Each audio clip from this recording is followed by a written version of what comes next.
Good morning. We are live, and we've got Carrie, the officially unofficial geek. I said it right this time. You did. Right. You did. See you in 30 seconds.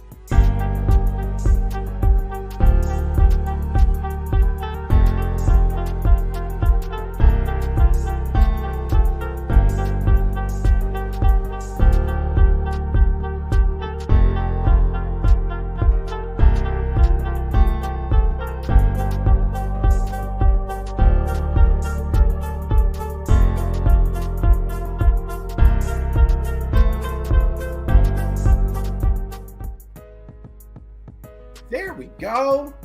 Good morning, Carrie. How are you? I'm doing great. How are you? I'm also doing great. I've got the coffee. I am ready. And it is as big as it looks on your TV. Right? It really is. Yeah. I mean, look at this next to the size of my face. Like, you know. Oh my goodness. Coffee is as big as your head. That's right. Oh, all right. We got DJ Wise this morning. Reminding everyone to hit the like button. Thank you. Dale of Suspense. DJ Lynx. Brian. You clean win. Oh my God. Phil Tastic is here and his show is at 11. All right. We got, you know, it's so funny because this morning, right before you jumped on, I had a small power outage and I panicked. Absolutely. Oh my panicked. Goodness. So it's great. I'm going to say, you know, the only time you don't panic when there's a power outage is when it's in the middle of your workday and you work remote. Then it's like freedom. Oh, even if it's the middle of the workday and I'm in my office, I was like, oh no, we can't do anything. Let me just grab my Let me just grab my phone, you know, or one of my comics. All right, so the quick good mornings. Las Cruces is always first one in. John, 2 awesome people, perfect for Pride Month. Cheers to you, my friend. Phil's Treehouse. Tony of Commieverse, my friend, I love you. Bizarro Fett, good morning, Pete. Hi, sweetie. Aw. I was gonna say, I'm like, I don't know Bizarro Fett, but okay. Bizarro Fett is my gentleman, my boyfriend. Oh, that's beautiful. I love that support. Rob is here. He made it this morning. I'm very excited. Yay! We got Phil Tastic in the house. We got Krista Comic Vet as well. And I think we saw Brian. Brian's here. DJ Lynx, Phil Tastic, Dale, DJ Wise. All right. So everyone, if you could open, that'd be great. I'm so excited. We've got Carrie here. It's Pride Month. Happy Pride Month. Look at my beautiful Jay and John Kent waiting right up there. Hey, you know what? That's a beautiful cover right there. You know, it's so funny because I'm like, well, you know, so this is really funny. People look at me weird because I refer to them as Superman Jr. and Gossamer, and they're like, oh, yeah. What are you talking about? I'm like, John Kent Superman. I was like, and his boyfriend Gossamer, and they're like, what? And I'm like, oh. You know what was really easy was when you had the separate storylines where Clark Kent was in Warworld. Yes. And you had John Kent on Earth. And you could be like, John Kent is Earth's Superman. Superman on Warworld is Clark Kent. You know, you could differentiate that way. Now it's a little bit difficult. Yeah, and well, no, but I mean, I feel like calling him Superman Jr. is just natural. You know. Well, I mean, you know, yeah, he's what was always funny was the people that tell me you don't read comics without telling me you don't read comics. When all that came out, they're like, Clark Kent is Superman's with Lois Lane. Like, oh no, because that would be weird. Yeah, because that's called I only read headlines. Exactly.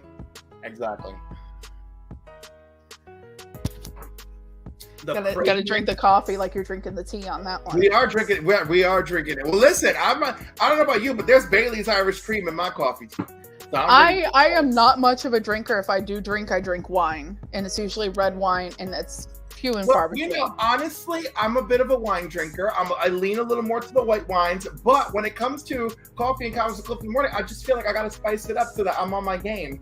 I'm spicy enough without the Baileys, I think, maybe. Oh, that's Superman Jr. like Captain Marvel Jr. Exactly. Which also, I'm so sick of the Marvel family not being the Marvel family. Like, I can't. Like the DC Marvel family. Also, Captain Marvel, Billy Batson, is in public domain, right? But unless you won the lottery, you will be in court forever battling DC over it. But let me tell you, if I ever win Powerball or Mega Million, you better believe that I'm gonna have a public domain freaking Billy Batson. I'll be like, let's go to court. Let's go. I was like, I can hire fancy lawyers too. If DC does not want to bow down to your excellence and just let you have it, then I don't know. Yeah, I'm like, let me have a fun little something.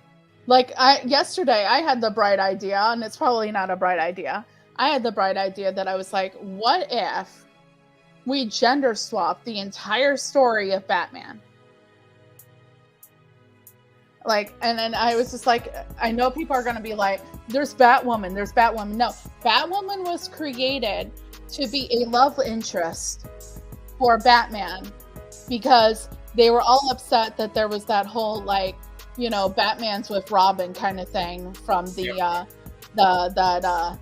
Frederick Whiteham or however you pronounce his name, seduction of the innocent type thing. Oh my God, seduction of the innocent. Thanks for the critical damage. We appreciate you.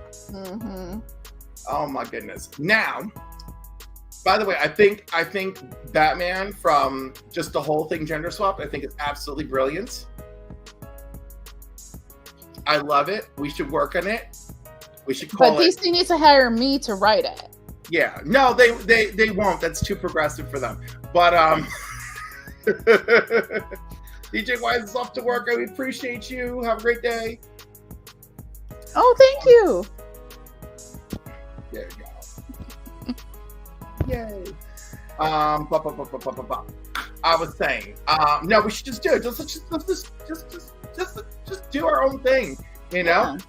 I know some great artists that need to work. Well, I'll remortgage the house. We'll get it done. Then we'll do the Kickstarter so I can pay off remortgaging the house and wipe my tears, and it'll be great. It'll be absolutely great. I just don't know. Maybe we'll call her, La Mujer Murciélago. I don't know. And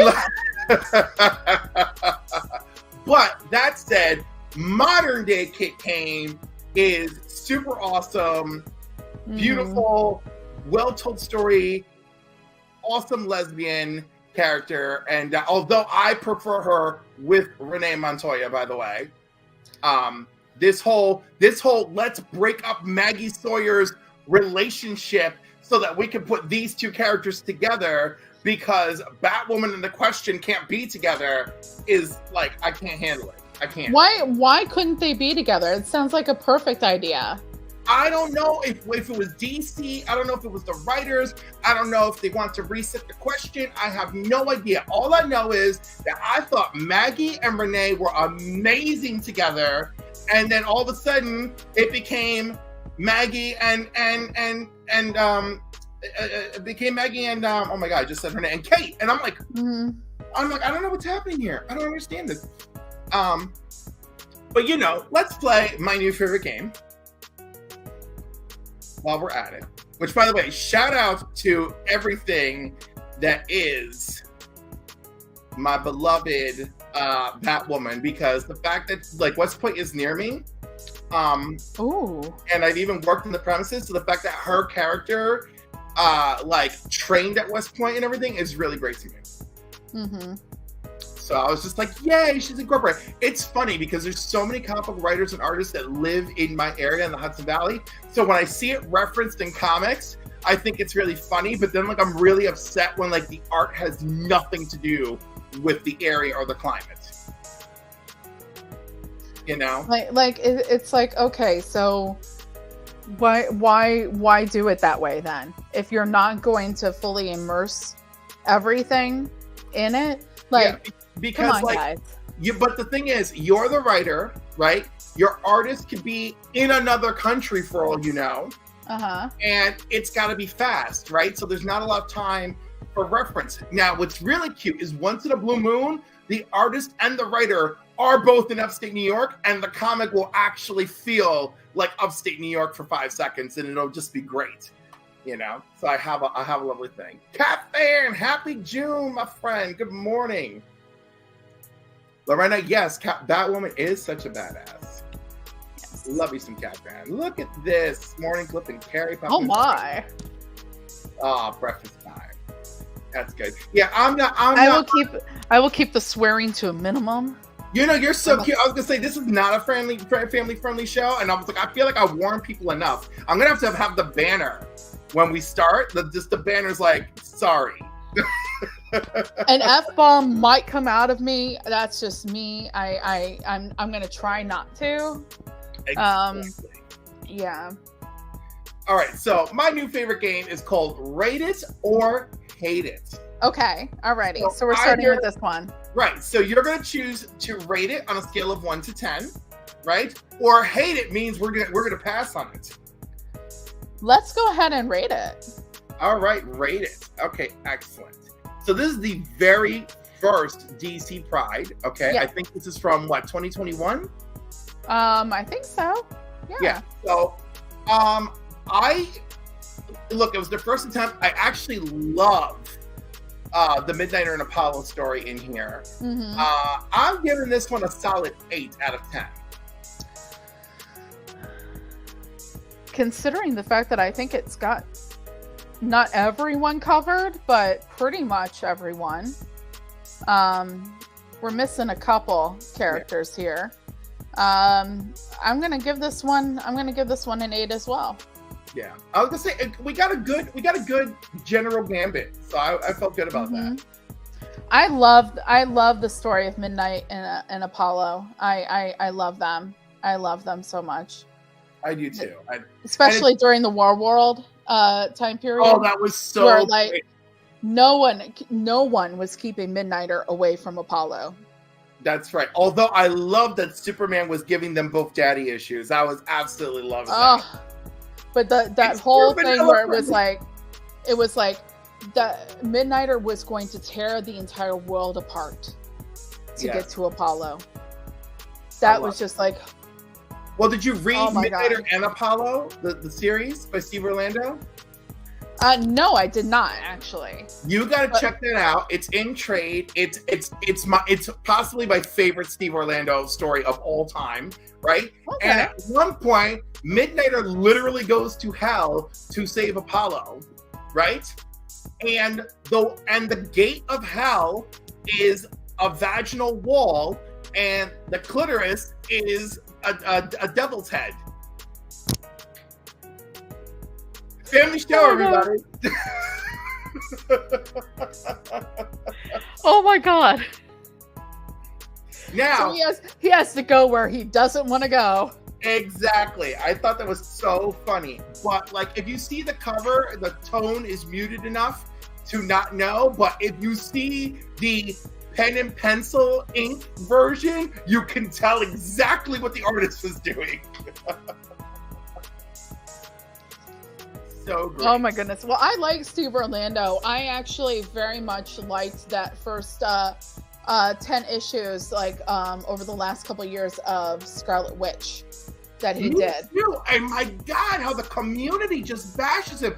One of my gay friends straight up said the worst thing you can wish on anyone is for Steve Orlando to write one of your favorite characters. And I'm like, oh my God. I was like, this is ferocious. Steve Orlando is one of those people that I sat there after reading like a couple issues, especially there was one issue of Scarlet Witch where it basically just kind of presented her like the mythical hero's journey kind of like set up, like made it look like mythology. Yes. In a book. And it was just like, oh my God, this who is this? I was like, I knew it was Steve Orlando, but I had to double check. And I was like, how is this? How is this that this dude is writing this woman in this way that just makes it so beautiful and so like I feel the same way at times about Tom King writing Wonder Woman. Well, let me tell you something about Phil Jimenez, Steve Orlando, Tom King, and all my conversations with them. When they write their women, they talk to their women friends. Amen. Right? Oh my God. Yeah. And of course, because they're all queer writers, right? It's like it only comes naturally to them that they should talk to the women in their life when they're writing these characters, because they want to hit notes that real women can appeal to. Right? Is Tom King queer? Yes, he is. Oh, I did not know that. Yeah, I did not know that. Phil is gay, Steve is bi, Tom is, maybe he's pan or bi? I've lost track. Oh, well, happy Pride Month to him, because he is writing the hell. He is writing the hell out of Wonder Woman right now. He is writing the hell out of Wonder Woman. And look at all the other things he's writing. And again, he writes a lot of female characters that feel real. His human target, Tom King's human target, back in 2023, was one of the most beautiful things ever. The way he wrote about ice. Yes. And the way that Christopher Chance looked at ice. It was like, holy shit. Oh, excuse me. It was like, holy crap. This guy writes... I already said demon walls and clitoris. We're okay. We're safe. Okay. All right. All right. The way he wrote, there's this one particular issue where they are with Blue Beetle. And Blue Beetle is doing and Ice are doing their superhero thing, and he's just kind of witnessing everything. And he's just like, you know what? He's like talking about how he realized that Blue Beetle could be there or Blue Beetle could not be there, and it would not matter because Ice is magnificent on her own. Yeah. And it was just like, what? Oh my God. Yeah, like, and the thing is, it's like, I get so upset when people underrate characters like Fire and Ice, and I'm like, they're incredibly powerful. Just because they're not Wonder Woman powerful or Superman powerful. And I could not stand that book that they just did. Fire and Ice. I did not like it. I kind of liked it because I like this idea that like they made a deal with Superman and they're going to Smallville, but Fire, with her passionate, fiery temperament, was like really struggling with it. But then they were making like a refuge for villains who wanted to, like turn a new leaf, But anyhow, you're right. It's not the greatest at all. I thought it was really like one of those things where it's like, okay, we're going to take these two very powerful, badass women. We're going to make them sit in Smallville and open a nail salon. Right. See, okay. And that's where the execution was not great. However, I think I like the themes more so than the actual storytelling, right? Like, also Fire hooking up with Lobo. Did not see that coming. And the thing is, like, but the book is, like, supposed to be a little bit fun, a nod to Justice League International. Is it weird? Is it weird that I can understand why someone might find Lobo attractive? No, it's not weird at all. He's full of toxic masculinity that, many men are attracted to.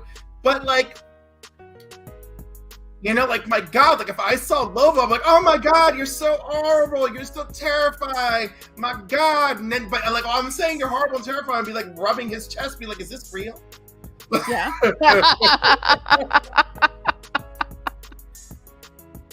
Right.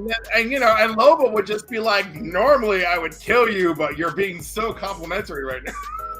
You're being so complimentary of the main man right now that we're just gonna let this go. Yeah, exactly. Like I don't know how. Honestly, like I really don't know how Lobo thinks, because so much of his life is just pure violence. But his daughter, another LGBTQ, IA plus character. Right. Well, his girlfriend in the somewhere, right? What's that? his daughter has a girlfriend. Yes. She's a Titan, isn't she? No. No, I think she is a regular person. Because if you were to read Crush and Lobo. Yes, that was it. Yeah, she's a regular person. Oh my goodness, she fell in love with a human. Mm-hmm. Oh, Xiomara Rojas, that's her girlfriend. Nope, that's Crush. Lobo? Wait a second, I gotta reread that miniseries. Lobo, Crush and Lobo. So good. Yeah, it was a good series. It was cute. I liked it. Yeah, the entire collection is sitting in a dollar bin 45 minutes away from me, and I think I'm gonna go and it sure is. It probably is. It really I'm gonna go and, well, you know, so I do spike buying, right? And I'm like, oh, you have the nerve to put this in a dollar bin? I was like, I got you. And then I'll just snatch it up. And I was like, yeah, I'm like, you'll see. Yeah. Oh my goodness. All right, Bill is already cutting out. Take care, everybody. All right. Marvel Voices Pride. I don't even know this is not in order at all. I tried. I ruined. This one features Angela, by the way, which is nice. Uh-huh. Do you remember this Marvel Voices? No, I do not. I gotta be honest with you. When it comes right down to it, I am a DC gal. So I probably will have more to say about anything DC than I will Marvel. I will say this. I do not remember that beautiful Angela cover, and I'm going to be hunting that down now. Yeah. All right.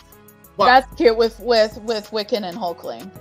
All right, we can make this easy. Let's just do Wiccan and Hulkling, rate it or hate it. Let's rate it. Yeah. All right. I love that. What's your rating? That's cute. I'm going to give that an 8. I'm giving them a 10. Yeah? They're everything I want. Everything. You know, I'm the German coach, you know, at the Olympics, you know, the German, you know, gymnastics coach. I'm giving them an 8. No, I'm giving them a 10 because Captain America in the Avengers Children's Crusade, when they were afraid of Wiccan's power level. Oh, Cap Fan is with me. Cap Fan's with me on the 10. Captain America put them in a bunker room, right, until we get things sorted out.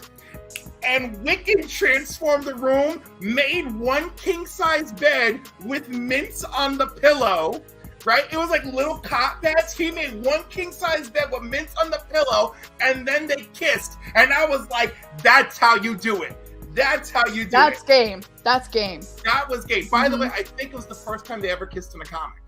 Was Avengers Children's Crusade. So not only did I love the moment where Wiccan is like, I'm having none of this, transform the room, and then they kissed, I was like, ah! If we're going to be stuck here, we're going to be stuck in style. Okay? Exactly. You know, it was like Captain America, separate beds, go back to World War II. Lorena agrees, you gotta have those mints. Mm-hmm. The good ones. The ones that are like the Andes chocolate ones. Yes. Mm-hmm. Now, have you read this year's DC Pride? Not yet. No, I haven't. Is it even out yet? Oh, it's out. It's out this week. It was solicited for last week. There was a lot of problems, right? Okay. So I got mine. Mine showed up yesterday at the local shop, and I picked mine up yesterday. Okay. But it was crazy. But I guess we're gonna see it in shops this week because of whatever problems took place with shipping and ordering. It's funny. The cover that I got is not here. Hold on. Oh, I love that first one though. Oh, no, that's the one. That's the one I want. Good. That's the one I want. So when they arrived at my shop yesterday, every issue, all of them were only this cover. He's like, what is happening? Right? And I was like, where are the other covers? He goes, I ordered all the covers. And it just only this showed up. And like 100 of them. And he was like almost crying. He's like, why isn't this? Well, I that's actually the one I would want because of the Rachel Pollack. The thing is, we love Rachel Pollack, but it's the fact that we know that there's other customers that want the other covers, right? And it's so cute. I take it so personally. People are always like, "Do you own the shop or do you work here?" I go, "Yeah, I just hang out here all the time." And I'm like, I just practically live here. That's all. I like this one because one, it's old school. It's a celebration of Rachel Pollack. And I believe they've got some special thing in there about her. They do have a special thing in excuse there me them. about her? Excuse me them. Yeah, I'm sorry. Yes, them. They do have a special thing about them in there. And on top of that, the personally written story this year is by Phil Jimenez. Oh. And Phil did not do the art, but Phil wrote the story, and the story is called Spaces, and it's about him falling in love with Linda Carter's Wonder Woman as a child, and how his childlike mind reconciled all the differences in the Wonder Woman TV series. Phil's Treehouse is asking who's the blonde woman who is front and center. I forget the name of the character, but that is actually the first trans character in comic books. Patrol, it was right? What's that? From Doom Patrol, if I'm remembering correctly. Rachel Pollack developed the first trans character in comic book history, and that is the character right there. Right, that was Kate Godwin, who was a trans woman who debuted in Doom Patrol number 70, 1993. Yes. A Brooklyn native who came out as a trans woman and lesbian at age 26. And I believe the story in there for Rachel Pollack and in celebration of Rachel is written by, I believe it's written by Joe Corello. Oh, yes! Joe Corello, who was a good friend of Rachel's and is a regular contributor on Pop Culture Philosopher's channel, Robbie's channel. Yep. And he's also he's a regular writer and editor of comics. He wrote what was it? Dahlia in the Dark recently was really good. He also is a comic book editor, and he edited a book at Dynamite called Cherish that I really liked. That was kind of like Cherish is great. So yeah. I was actually on a live with him and TM Nerdy. It was a lot of fun, and he specifically brought up writing this story and said that he had to reach out to Rachel's family because he wanted to make sure that everything came correct. And I was again so impressed with queer writers who go to the sources because they want to get things right, and they want they want it to come out right. But he worked on this a long time ago. But he was really proud. He knew Rachel. There was it was or to some degree, or was it Rachel's partner? I forgot how he knew Rachel and whatever. But as it became, oh yeah, you're gonna write this, he's like, oh wow, and he really got invested in it. He really put his foot in it. Yeah. He put his foot in it. Yes. And you will enjoy it. Rachel was not only a comic book writer and creator. Rachel also wrote a lot of new age type stuff. Rachel has their own set of tarot cards. Yep. That they did, and that's that just got re-released, or it is getting set to be re-released by Red Wheel Publishing.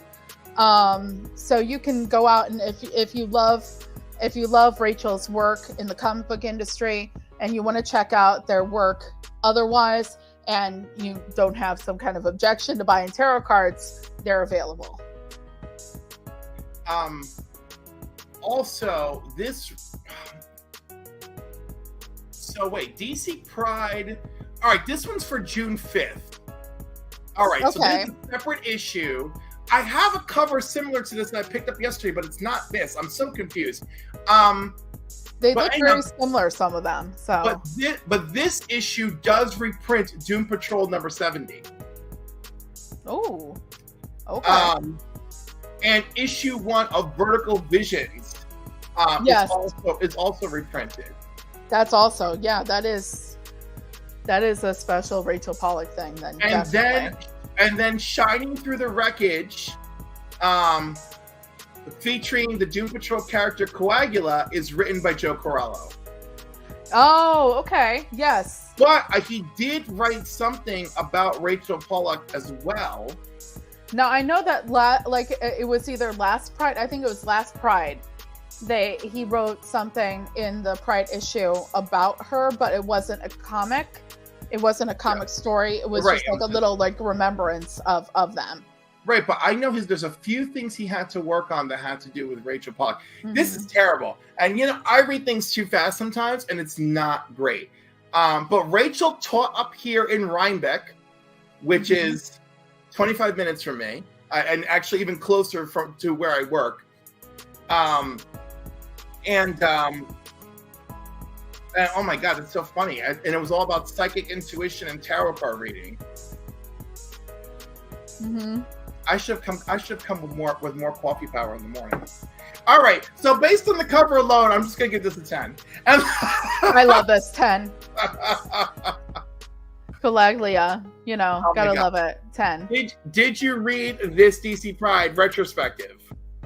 No, I did not, but I love that cover. I love retro covers. If we rate that, I'm giving it a 10. Yeah, I'm giving the cover a 10. I absolutely love it. Mm-hmm.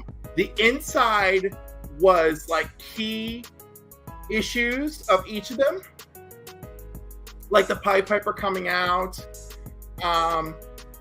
Batwoman's origin,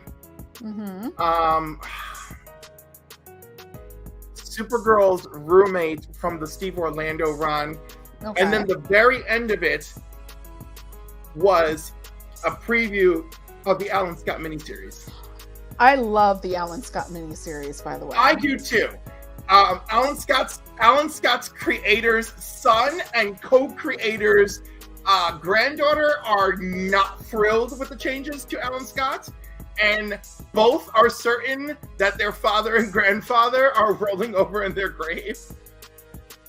I will say that the granddaughter, okay, stay in your grave.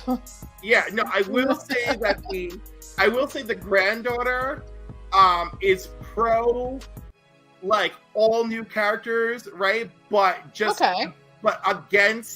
against changing the classic character. Whereas the co-creator, you can make an argument for that, but still. Yeah, right. Whereas the co-creator's son seems to just be adamant that just leave that alone, period.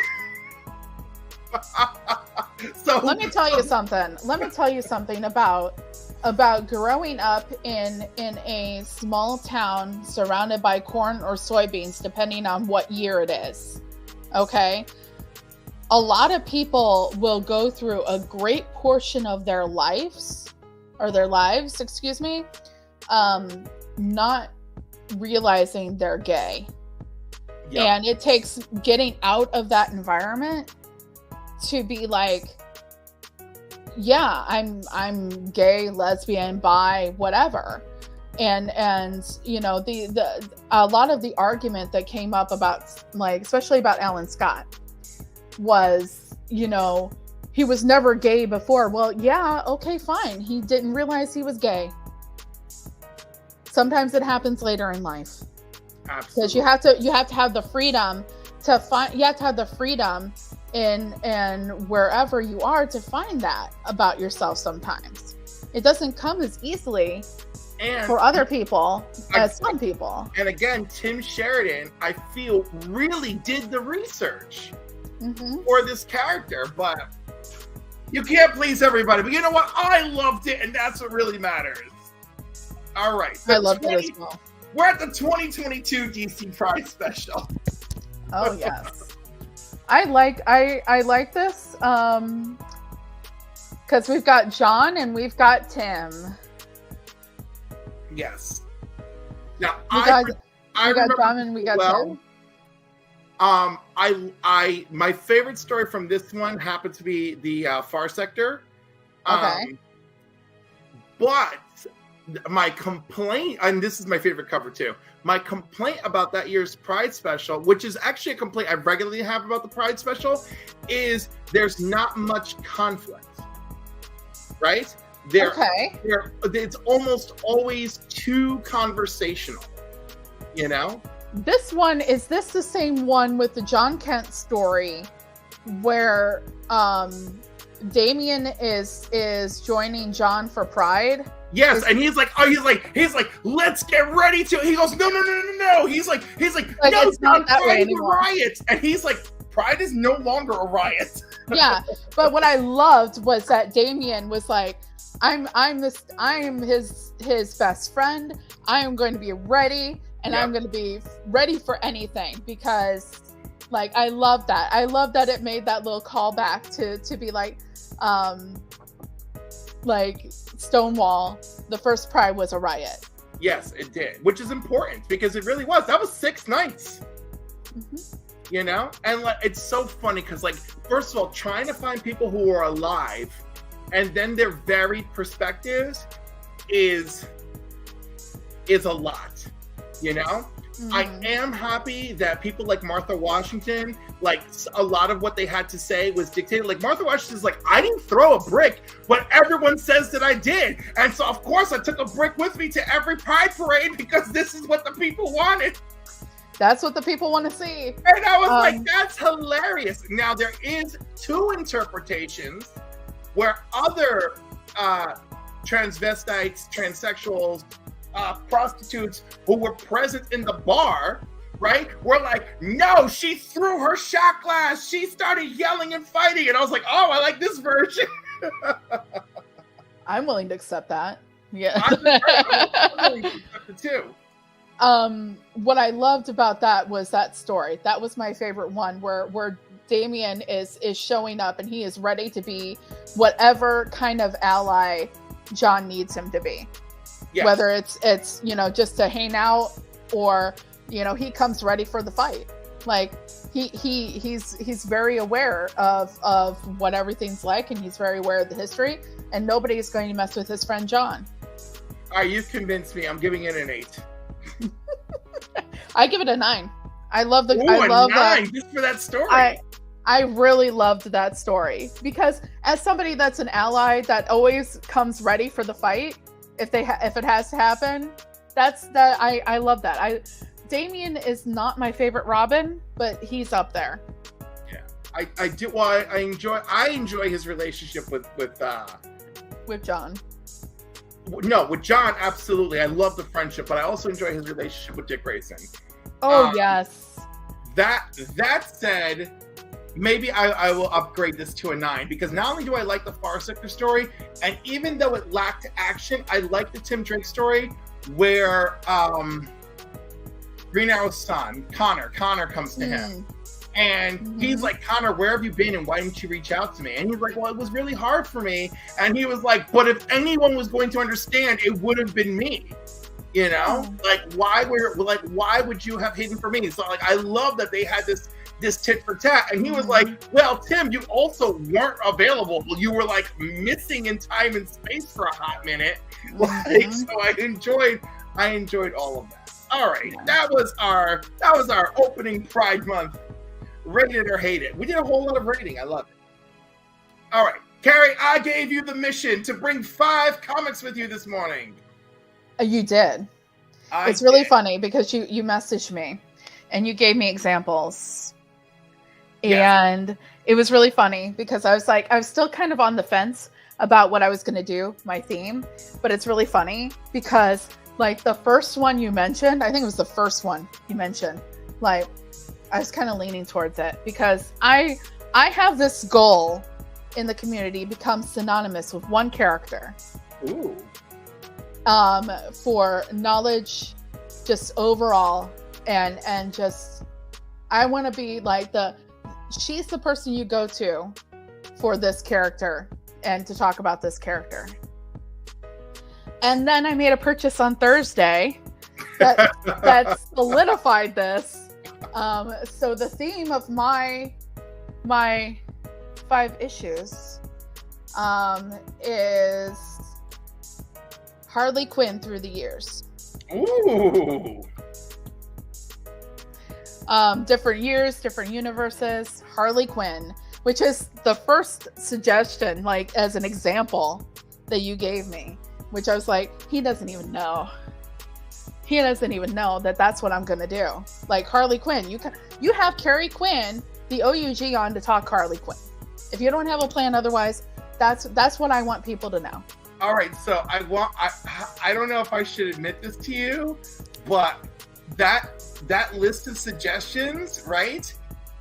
Number 1 and number 5, suggestion 1 and suggestion 5, I tailor it to the person I'm reaching out to. So, really? So everyone gets Todd McFarlane Crime Stories Grail Journey, but number 1 and number 5 change based on something I've seen on your Instagram.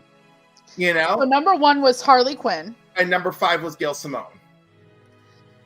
Also wonderful as well. Right? I love Gail. I love Gail Simone. I had a moment where I used to be on like I'm still technically on Twitter, but now X. Yes. I had this moment where like I was commenting on a lot of her stuff and she followed me. Ah, I love it. And I was like, oh my God, I can die happy. Gail Simone just followed me. Yeah, no, she's great. Her husband's great. I love Scott. And I was going to say, I clearly have met them many times. I've never actually met her in person. And oh my God, so funny. One time I met her in Ottawa. She didn't remember me, but her husband remembered me because he's like, listen, it's not that often that someone who's as big and as loud as you. And I'm like, I don't know. I would hope that I could keep my shit together if I met Gail Simone, just for the fact that she has followed me for some time now. But I don't know. Like, there's a few people that I definitely have that hero worship for. One of them is probably Gail Simone.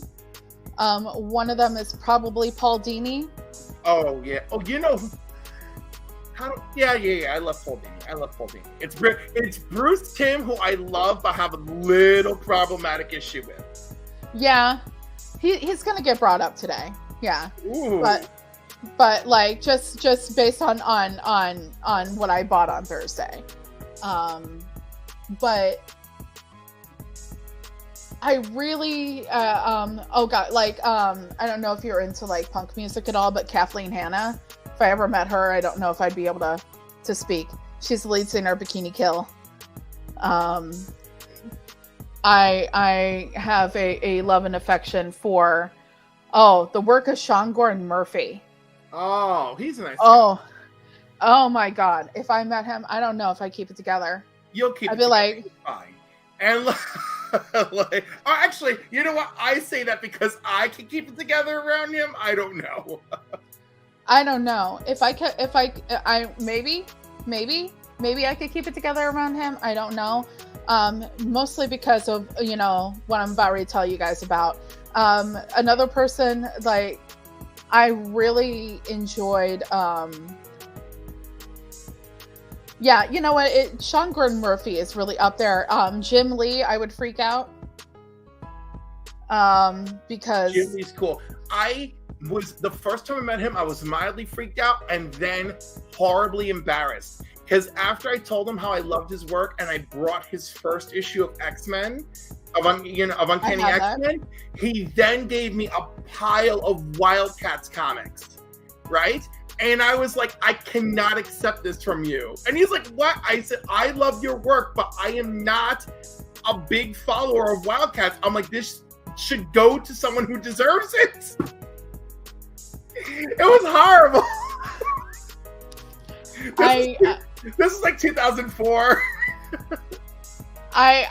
Wow. Because for me, like, the writers that really have mattered to me a lot, and artists that have mattered to me, and some of my favorite Batman story is Hush, and that's drawn by Jim Lee, and written by Loeb. So I probably might freak out if I were to meet Loeb as well. But I have a very weird attachment to Hush. Yeah. A weird attachment. Okay, because I need this story. This is a bad story because basically it's all just bullshit, right? Because there's no way for me to prove any of this is true. Mm-hmm. But the guy who owned my local comic shop back then, his name was George. The shop was called Stonehenge, and this guy whose name is escaping me, who went on to write Legends of the Dark Knight, starting with issue 50 and followed up on the Hush story. He was talking to Jeff Loeb a lot. And that guy was talking to George a lot. And George was asking me what my thoughts were on what the Riddler might be doing in the Hush storyline, right? And I'm the one who tells George, I said, I was like, why wouldn't Riddler want to figure out the greatest riddle ever? Who is Batman, right? And sure enough, how Hush ended, right? Mm-hmm. So that was my contribution. That thing where the Riddler's like, I wanted to figure it out. Like it was the greatest riddle, right? That came from me. I have no proof of any of this, but that's it. I don't care. Like that's my story. I'm sticking to it. And I only wish I got an ounce of credit for it. Well, what was really cool about Hush is it ended up becoming and kind of spiraling into the story Under the Red Hood. Yes. And where I absolutely love Jason Todd as well. Not necessarily as Robin, but as Red Hood. So I absolutely love that story as well. That's another one of my favorite Batman stories is Under the Red Hood. And it's coincidentally, in my opinion, one of the best cartoon movie adaptations. Oh, and again, Judd Winnick was on it because he pitched it, and they're like, okay, well, we can't do all this stuff you're talking about with like Superboy punching interdimensional walls. And he's like, don't worry, I'll fix it. And he did. He reworked that whole script for that feature. I thought that was amazing. Mm-hmm. Mm-hmm. I loved it so much.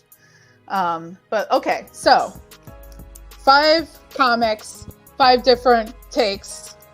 Harley Quinn through the years. All right. This first one, very, very important to me. I was not reading comics for a long time. And during the pandemic, we're a little bit into the pandemic, I ended up in a comic book shop. And my boyfriend, we were there because he was looking for Star Wars trades. And he had kind of heard a little something about Future State, and it sounded interesting to him. But we were mostly there for him. And I was like, you know what? I want reading material. And I've liked comics in the past. So I picked up something called Punk Rock Jesus by Sean Gordon Murphy. Oh, there we go. And that began like, oh my God, I want to look at comics again. So then the next time after I got done reading Punk Rock Jesus, and we go back, I picked up Punk Rock Jesus actually, and the first volume of Bitch Planet. Excellent. And because people have been like, you have to read Punk Rock Jesus for a while, and they've also said you had to read Bitch Planet for a while. So I was like, okay, let's just pick up both of those at the same time. I read them, and I was like, okay, I'm going back. So I'm looking around, and I see a book. And it's just the most beautiful looking version of Harley Quinn. And it's this one right here. And I take it and I pick it up and I take a look at it. And it is Batman White Knight Presents Harley Quinn. And then I see this on the back. The Joker is dead. The Batman is behind bars. In a new age of villains, only Harley can save Gotham. As somebody that, when I was a little girl, I loved Harley. Batman the Animated Series, Joker's Favor, right there. I actually owned that first appearance, and I'll probably talk about that in a little bit later. But I was in like the 6th grade when it came out, And like I wanted to be cool like my brother and his friends, and I went and I took like the few bucks I had and I bought a newsstand version of Batman Adventures 12. Oh, it is deteriorated in a landfill somewhere probably. Because I didn't have the wherewithal, to the knowledge, the understanding that this was going to be something that I'll want someday and I'll never see the road to affording. So the pain. Yeah. So I mean, I very vividly, it's one of those things where it's like you know it's an important moment because you vividly remember going to the local pharmacy, going to the spinner rack, picking up that issue with, you know, Batgirl, and you have Harley on one side, you have Poison Ivy on the other behind her. Yep. And you vividly remember reading that and remembering that issue. Even now, like I looked at it on like a DC app or something like that, or a reprint, and it's like, yes, this is exactly, I know this story. So I go ahead and I read Punk Rock Jesus, I read Bitch Planet, I come back, I see this, which Batman White Knight is the Murphyverse. It truly is. Truly. And because it's developed by Murphy, and he is the main creator of it. And I picked this up, and only this, and I read it, and I was back right away getting the rest of them up to the point where it was current, because I absolutely loved his take on Harley Quinn. And so he is my Pied Piper. This is why, because it was like, it was Punk Rock Jesus, Kelly Sue DeConnick and Bitch Planet, yes, but it was this that brought me back. This man is very important to me, and his wife, Katana Collins, for writing this story is very important to me, which means that's why I would probably have a hard time in front of them not knowing what to say, because I'm here because of that man and his wife writing that story. Okay, I can see it. I can see it. I always love the story of like what brought you back. Yeah. You know? It was definitely that. Now, another major writer that kind of just changed the landscape entirely, writer and artist duo that changed the landscape entirely for Harley Quinn. It's from the New 52, and it is Amanda Connor and Jimmy Palmiotti. There's a taking Harley Quinn from being the sometimes henchwoman and girlfriend of the Joker in a highly abusive relationship, and giving her her wings and send her flying to Coney Island. Harley Quinn #1. I have Harley Quinn 0. But I kept on showing that different places, and I wanted to come in with something different. My Harley Quinn 0, I show that a lot of places that I talk about Harley, because it has 3 signatures on it. And it was gifted to me by a friend that had gotten those signatures, and he sent it to me because he knew I loved Harley. But this is Harley Quinn #1. She's in Coney Island. She's free of the Joker. And I love this. I love this so much. So let's see here. Next, we're gonna go in order, kind of here, with the exception of the last one. The last one's the special one that goes all the way back. But this is one of my Rebirth era Harley Quinn books, and I believe it's Sienkiewicz did the art, but I'm not sure. Wow, that's a great cover. I love it so much. It's I was just like, I was trying to decide between this and if you're familiar with the Harley Quinn Rebirth era, she has the punker, series where like there's 3 issues where she's a hardcore punker, and she has a punk band, and she's like, there's this really cool one that's like a poster that almost ended up here, but I was like, you know what, let's do something a little different and give you some lovely Batman with bunny ears situation. I'm gonna have to try and find a trade or something and get it to you. The Harley Quinn prior to the New 52, where she moves to Metropolis to start over on her own. I feel like you would absolutely love that era. And all the covers were Terry Dodson covers, which is why I said trade, because I cannot find the issue. I love Terry Dodson's, Terry and Rachel Dodson on Harley Quinn. I love it. I love it so much. I love that era. Especially, like, is that still the Carl Kessel area of writing her, or? I believe it is. I believe it is. Yeah, I've got some of those. I've got the first trade of that time period, but like, yeah, I'm slowly getting those together for my collection. My goal is to have everything eventually Harley Quinn, every book. Such a good run, but of course, because of my love of Superman, as soon as she hit Metropolis, I was like, yeah. Oh, and just the stuff with her and Power Girl that Connor and Palamodi did. Oh, that was so good. With Bartox, I loved it. I love their interaction together, the two of them. And it's really cute. I love it. To me, Harley Quinn is one of the most intelligent people, but she does not let that make her serious. Yeah. So she's silly.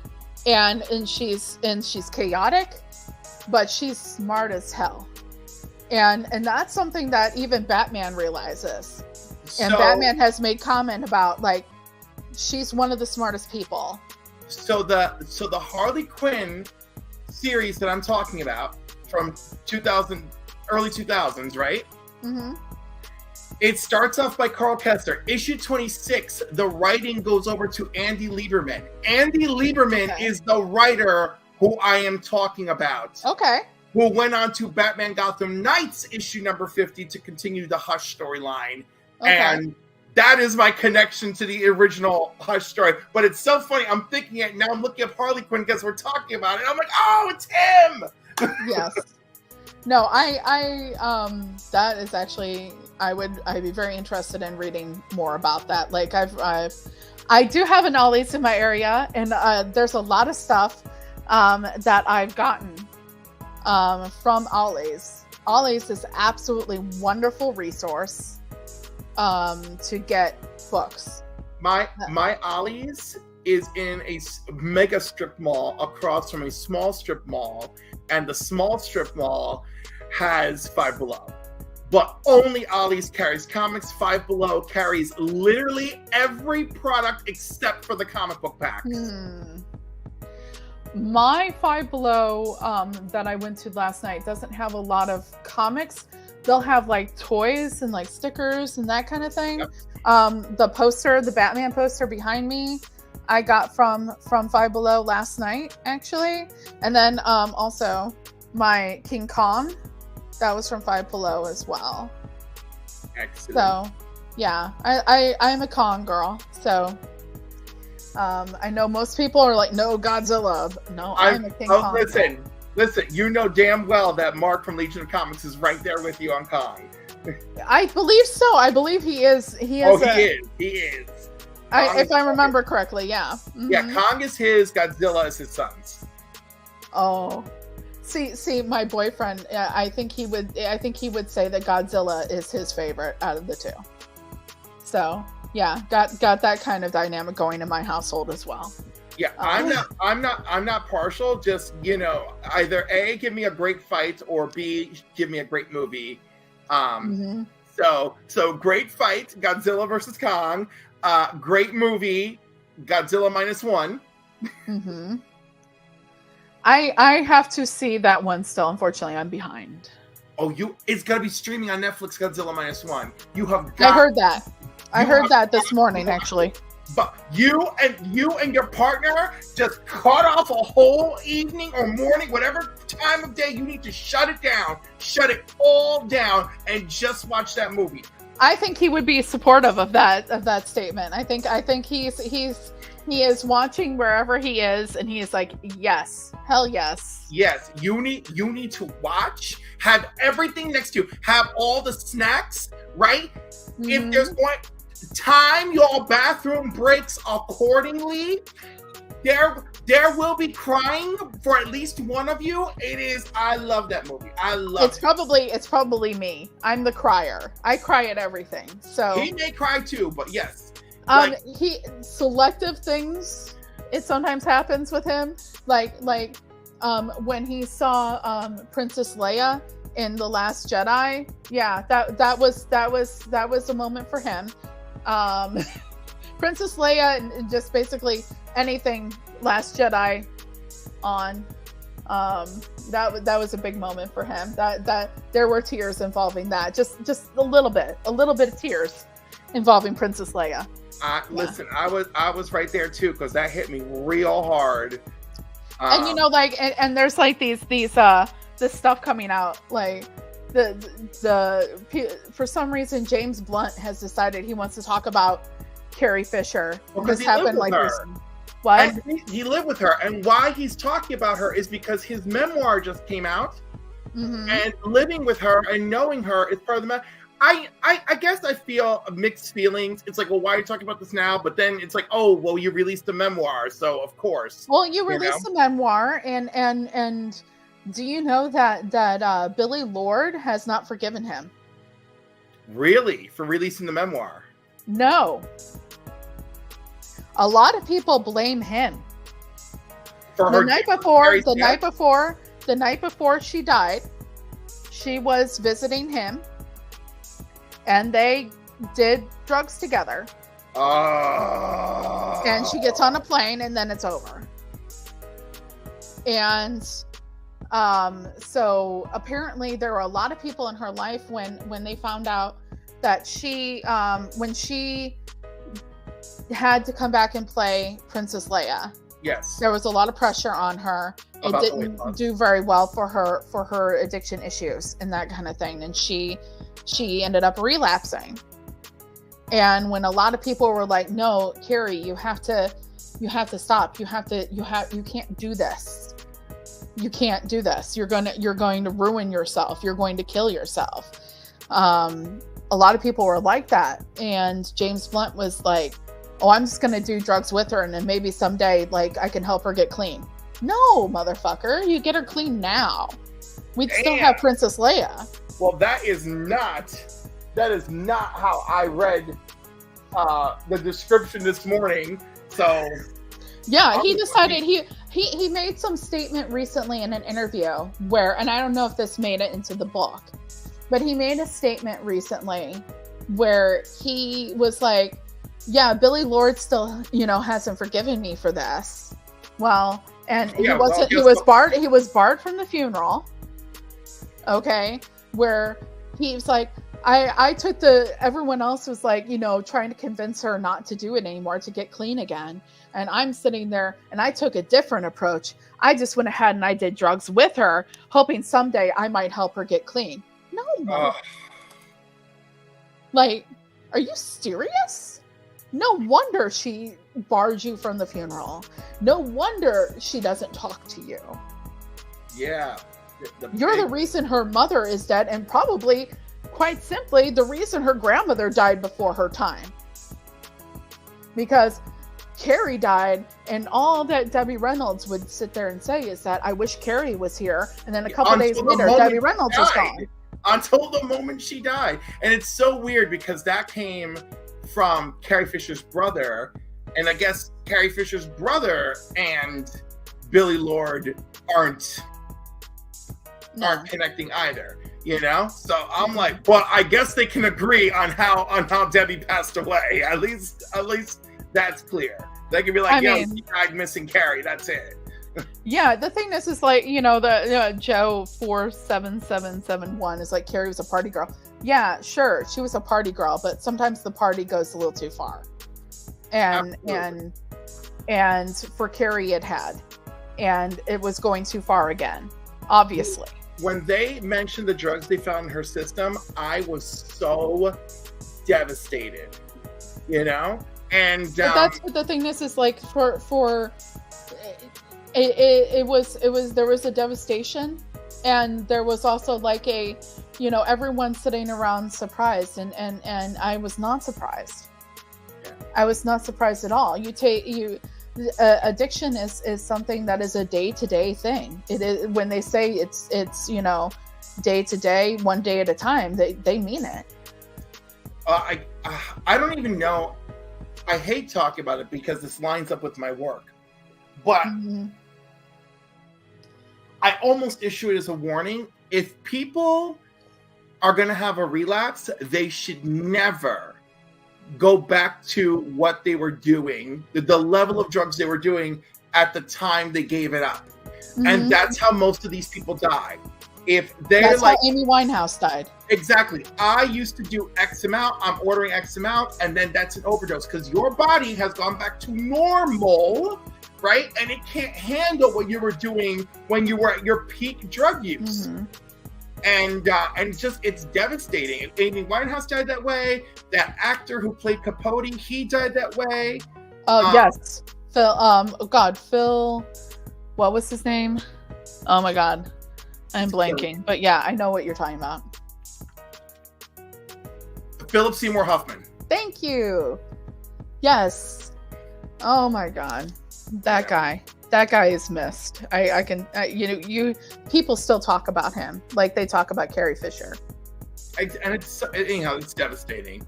And also that gentleman from The Wire and Lovecraft County. Oh, yeah. Same thing. One relapse, and it's terrible, you know? And let's get right down to it. Kurt Cobain. Kurt Cobain died with enough heroin in his system that would have killed him if he hadn't shot his own head off.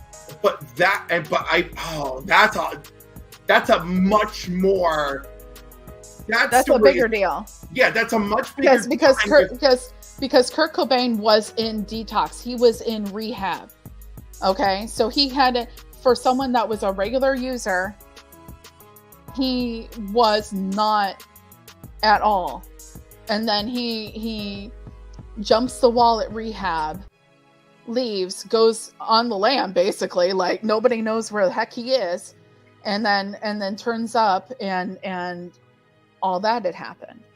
Yeah. But like all that's what happens. That's the most diligent time you have to be, is when somebody that hasn't been starts again. Yeah, it's terrible. And now that I work in a recovery program, and by the way, that word is wider than you think, right? Because the majority of our clients are mental health recovery, right? Yeah. But there's for a lot of people, some people start using because of the party, and some people start using because they need to feel better. Yes, about in one way or form or another. So the people I have who are in this wide gambit of recovery, some of them it's mental health recovery. That is it, period. Right? There was never any drug issues. And some people, it is alcohol use or it's drug use, right? And it's like, wow, this is a wide spread of what I'm dealing with now. And then you get the ones where you mix the two. And the people. We have a few who are that mix. And that's a conversation for another time.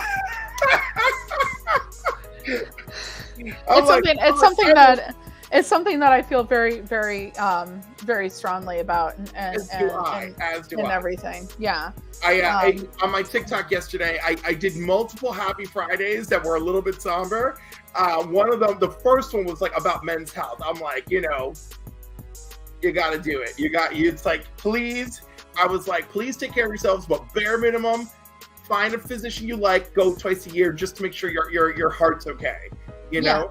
Because cardiovascular disease is the number one killer for men and women, and it's insane. Yeah. Look at this.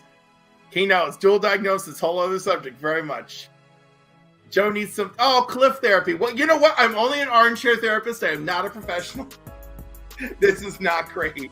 But, you know, people that do that work are a special breed of people. So, you know, more power to you, sir. Like, because we need people that do that, because people need you. Yeah. But I'm only the... Now, see, here's the other thing. So I do not have the schooling, a doctor. I'm only the career specialist because I have the work experience to do so. Mm-hmm. And then, of course, you go through a bunch of training to get you up to speed and stuff. But, like, again, I do have to be able to listen, to note, and to share with the rest of the team. Because it changes, recovery changes what a person is capable of doing. Yes. It changes because the thing is you have the person that is before recovery and what they were able to do, whether they are functioning or not. And then you take them and you put them in recovery, and then you uncover everything that's going on. So some of the stuff that they were able to do before, they might not be able to do anymore. Yep. And you have to be like, okay, so now's your new normal. We got to find this and find where you fit. And that's really difficult for people. And, you know, and there are some people that I've been dealing with where they were a completely different person once upon a time. Mm-hmm. They hit a psychological break or hit the wall. It's funny. There's a whole bunch of different terminologies when you're reading about it, right? Yeah. But the point is they had this break, and then that's it. It's just, they're never that same person again. Mm-hmm. You know, and it's just like, you know, it's like, oh, hey, Fulana. It's like, oh my goodness, you used to be an engineer. You used to work on sewer systems. And it's like, yep. And I'm like, and what would you like to do now? Something quiet. Mm-hmm. Yeah. Yeah. It's definitely like that. Because like, you know, like, just personalities, abilities, just capabilities change, you know, because you're working with basically essentially entirely different mind at that point. And it's like, okay, now what works for me? But anyways, we're speaking of mental health, we are talking about Harley Quinn. Yes. Everyone like my segue there? Who was in the mental health field before being seduced by the Joker? Yes. And this is one of those characters that what I loved during the Stephanie Phillips run, and unfortunately I only could bring 5 issues, so I couldn't bring out my Stephanie Phillips run. But Stephanie Phillips, I loved Stephanie Phillips's run of Harley Quinn, because when she wrote Harley Quinn, it was like it was Harley's best friend writing her. Oh, it was like this woman understood Harley Quinn. And understood that, yes, Harley Quinn is silly, but Harley Quinn is also one of the smartest people in Gotham.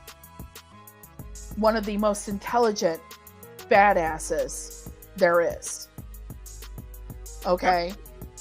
And I unfortunately, like, being a Harley Quinn fan, I'm off of the series now. I did not get the most recent issue. I am not enjoying the Teenie Howard run of Harley Quinn at all. I'm enjoying the Teenie Howard run of Catwoman. Ooh. Give me more. Like, loving that, but just no, not doing that. Listen, but it's a hard time for a lot. Like, sometimes I'm on a book because, like, I can't let go because, like, Superman that was me. Yeah, you know, and I'm like, and then other times I'm like this must end now. Like, I have to close the book. I had to just be like, okay, this is hurting me. Yes. This is hurting me, reading what she's doing to Harley Quinn. It's hurting me. Yeah, and you're just like, it's not great. Yeah, but like, I'm not one of those people where, like, I've talked about it and people were like, well, I don't like Teenie Howard. I'm like, Catwoman run over there, that's good. I'm loving that. but just she does not get Harley Quinn, and I hope it ends soon. Please, God. Let's give Tini Howard something that she can write, like Catwoman or something like that. Just keep her away from my Harley, okay? Personal opinion, maybe not everyone shares it, but personal opinion. I know that my boyfriend, Bizarro Fett, was reading Harley Quinn monthly when Stephanie Phillips was writing it, and he is not anymore. Like, he held on a lot less than I did. Yes, the Harleen, I did read that one. I love that one. Actually, extra book here. Bonus book. Oh, look at that. One of my, I have 3 slabbed books. This is one of them. Okay. This is Harleen #1. My other slab book, it's just out of reach, is Batman #97. It is a variant cover by Jorge Jimenez of Harley Quinn. Has a red background. It's just Harley Quinn there. That's from the Joker War era. Okay. And then the other slab book is not outside of reach. Another, I said Jason Todd. Oh, earlier. Yeah. So that's here as well. Those are my three. Just my 3. I dropped mine just this month was my first non-Harley Quinn month. Yeah, I'm not a big slab collector myself. I only have a few. That's okay. I have certain books that I'd be like, if I wanted to go ahead and do that, I would do it, just not even really caring about the grade, just to preserve them. So, I'm a psycho. I really am. Like, this is mostly a development of FOMO combined with my obsession for collecting, right? And so this happened. And it's no one's fault but my own, right? But let me say that everyone's got their thing. Watching only slabs did not help whatsoever. For me, like I buy them because I see them and they're available, and I can afford them at that moment. Some of these I got for a very good deal, and a few of them are gifts, and some of them are wins from Instagram or another channel. So, dude, like my 3 slabs were under $50 each, I believe. When I got them, like I got a deal. I got a deal. Yeah. I got this for $30 at the 3 Men in a Basement swap. It's a 9.6. I think the most expensive comic book that I got, another spare, was this one. Oh, that's nice. That's nice. That brings back my childhood right there. That one, I purchased that one for $70. Ooh, there you go. That's probably one of my more expensive comic book purchases in my lifetime at this point. Was that one. Was because I, alongside of my faith of my love of Harley Quinn is my love of Faith, Zephyr. What a great character. Did you read the Gail Simone miniseries for her? No, I have not. I'm pretty new to Faith. Okay. I love, I think the Gail Simone one, is that the one that where there's like time travel? Yes, there is. Okay, and like, I haven't read that one yet. They keep coming back and they're like, only you can save us. And then at a certain point, she's like, I've done this 44 times and we failed 44 times. And she's like, and she does the lengths that she goes through to try to get things right, the chances she takes. I want Valiant's relaunch with Alien books to succeed so badly, because I want to see superhero live action content of her. I want to see it so badly. I already know who I would cast if anyone asked me. Who would you cast? As Faith? As Faith, yes. Nicolette Coughlan. Nicolette Kaufman? Nicola Nicola. Coughlan. Nicola Coughlan.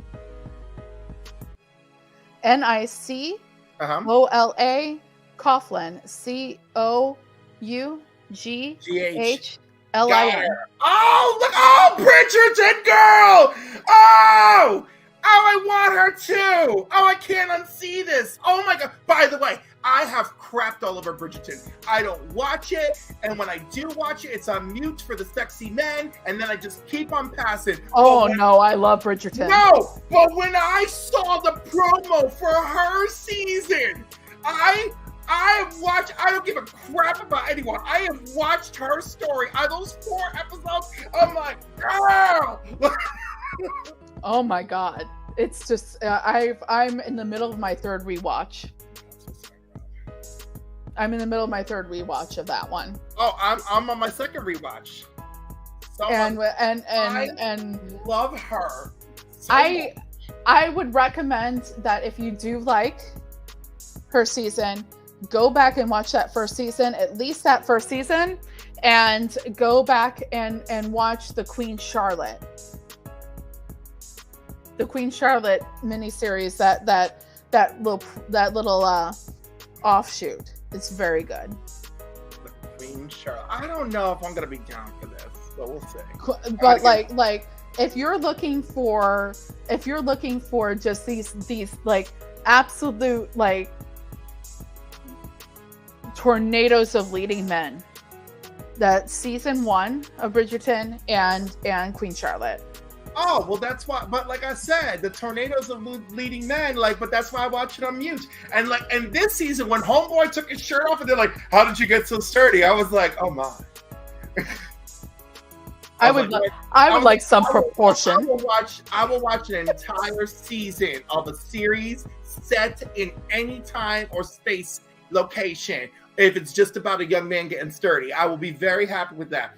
I cannot wait to go see Craven, just because that is a big, sturdy, sexy man. I would watch Craven alone in the movie theater. I would watch that man in a movie where he kicks a trash can for 2 hours. As long as he's shirtless, I will pay good money to go see that. But Nicola Coughlan, yes, perfect for Faith. She is perfect for Faith. She is. And it's so funny. I cannot get into Bridgerton, but for her, the switch flipped, and I'm like, yes, girl, get it. You are wonderful. You are worthy. Go in there. Yes, Penelope is wonderful. I love that character, and the fact that like it's going to be so dramatic in the second half of the season, because Homeboy has to find out that she's Lady Whistledown. I have to remind John that I have sexual range, because I like my tater tops. You know, I like my bite-sized men. You know, I like the big package and a small surprise. There, I love them, right? Mm-hmm. And then I just like a big surprise for a big package. You know, which is absolutely what's his name? Aaron Taylor Johnson. That's absolutely him. He's his proportions are everything I want and more. I could see why his wife snatched him up. Hello, Henry Cavill. I'm not 100% sure on his proportions. I will tell you this: when I met him on the street for less than 2 minutes, he smelled like sex and money. And when I met George St. Pierre, the UFC /actor, right? When I met him, he smelled like sex and starlight. And people are like, what does sex and starlight smell like? And I'm like, when I say starlight, do you picture yourself at night gazing at the stars, lying on the grass on a farm? I'm like, that is what I'm describing. It evokes the feeling. It evokes the feeling that I'm with a passionate, strong man who's just there rubbing my belly, telling me I'm sexy while we look at the stars, and like that. And that is, and like I actually like froze in front of him, and then he was like, "Hello," and I'm like, "Oh my god, hi!" Like I was frozen. And again, I'm huge standing next to him, but he smelled amazing. And then completely unrelated, there's this French boy who was selling his art there. and he had a gorgeous girlfriend, and I was just annoyed by her presence all weekend, right? Because it was just like she was just like in the way of me cultivating. It was a reminder that was not going to happen. It was a reminder it was not going to happen. But we rode the elevator together alone at the end of the weekend, and again I was like, "Why do you smell so good? This is terrible." You know, and he's like struggling with his English. And it could be something as simple as like freaking like Old Spice deodorant. Like, no, this was like on the right man. Like this was like Calvin Klein mixed with pure pheromones, and I was out of my mind. Have you ever seen those pheromone colognes or perfumes? Right, like it's just supposed to be a chemical. It's supposed to react to your natural pheromones, and it's supposed to evoke your own personal scent.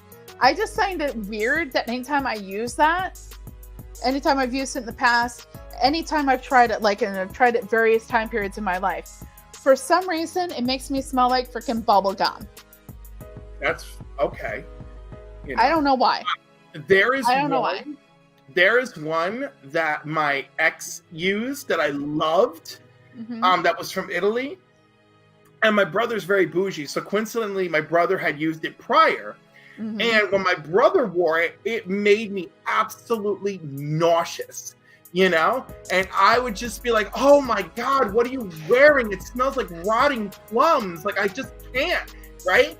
And then I met Mateo, and I'm like, "Oh my god, Mateo, why do you smell so amazing?" He goes like, "Cliff, I just put a little bit of cologne," and I was like, "Oh my god," and I looked at the cologne, and I'm like, it's the same cologne. This is crazy. But for some reason, just with him, it was different. Oh, it was. You want to talk about somebody who just rubs you and makes you feel loved and sexy. He's fine. He's in Florida. Now back to Harley Quinn. Back to Harley. You know, people that make you feel loved and important. Yeah. So the next one I picked specifically is for the Joker War tie-in.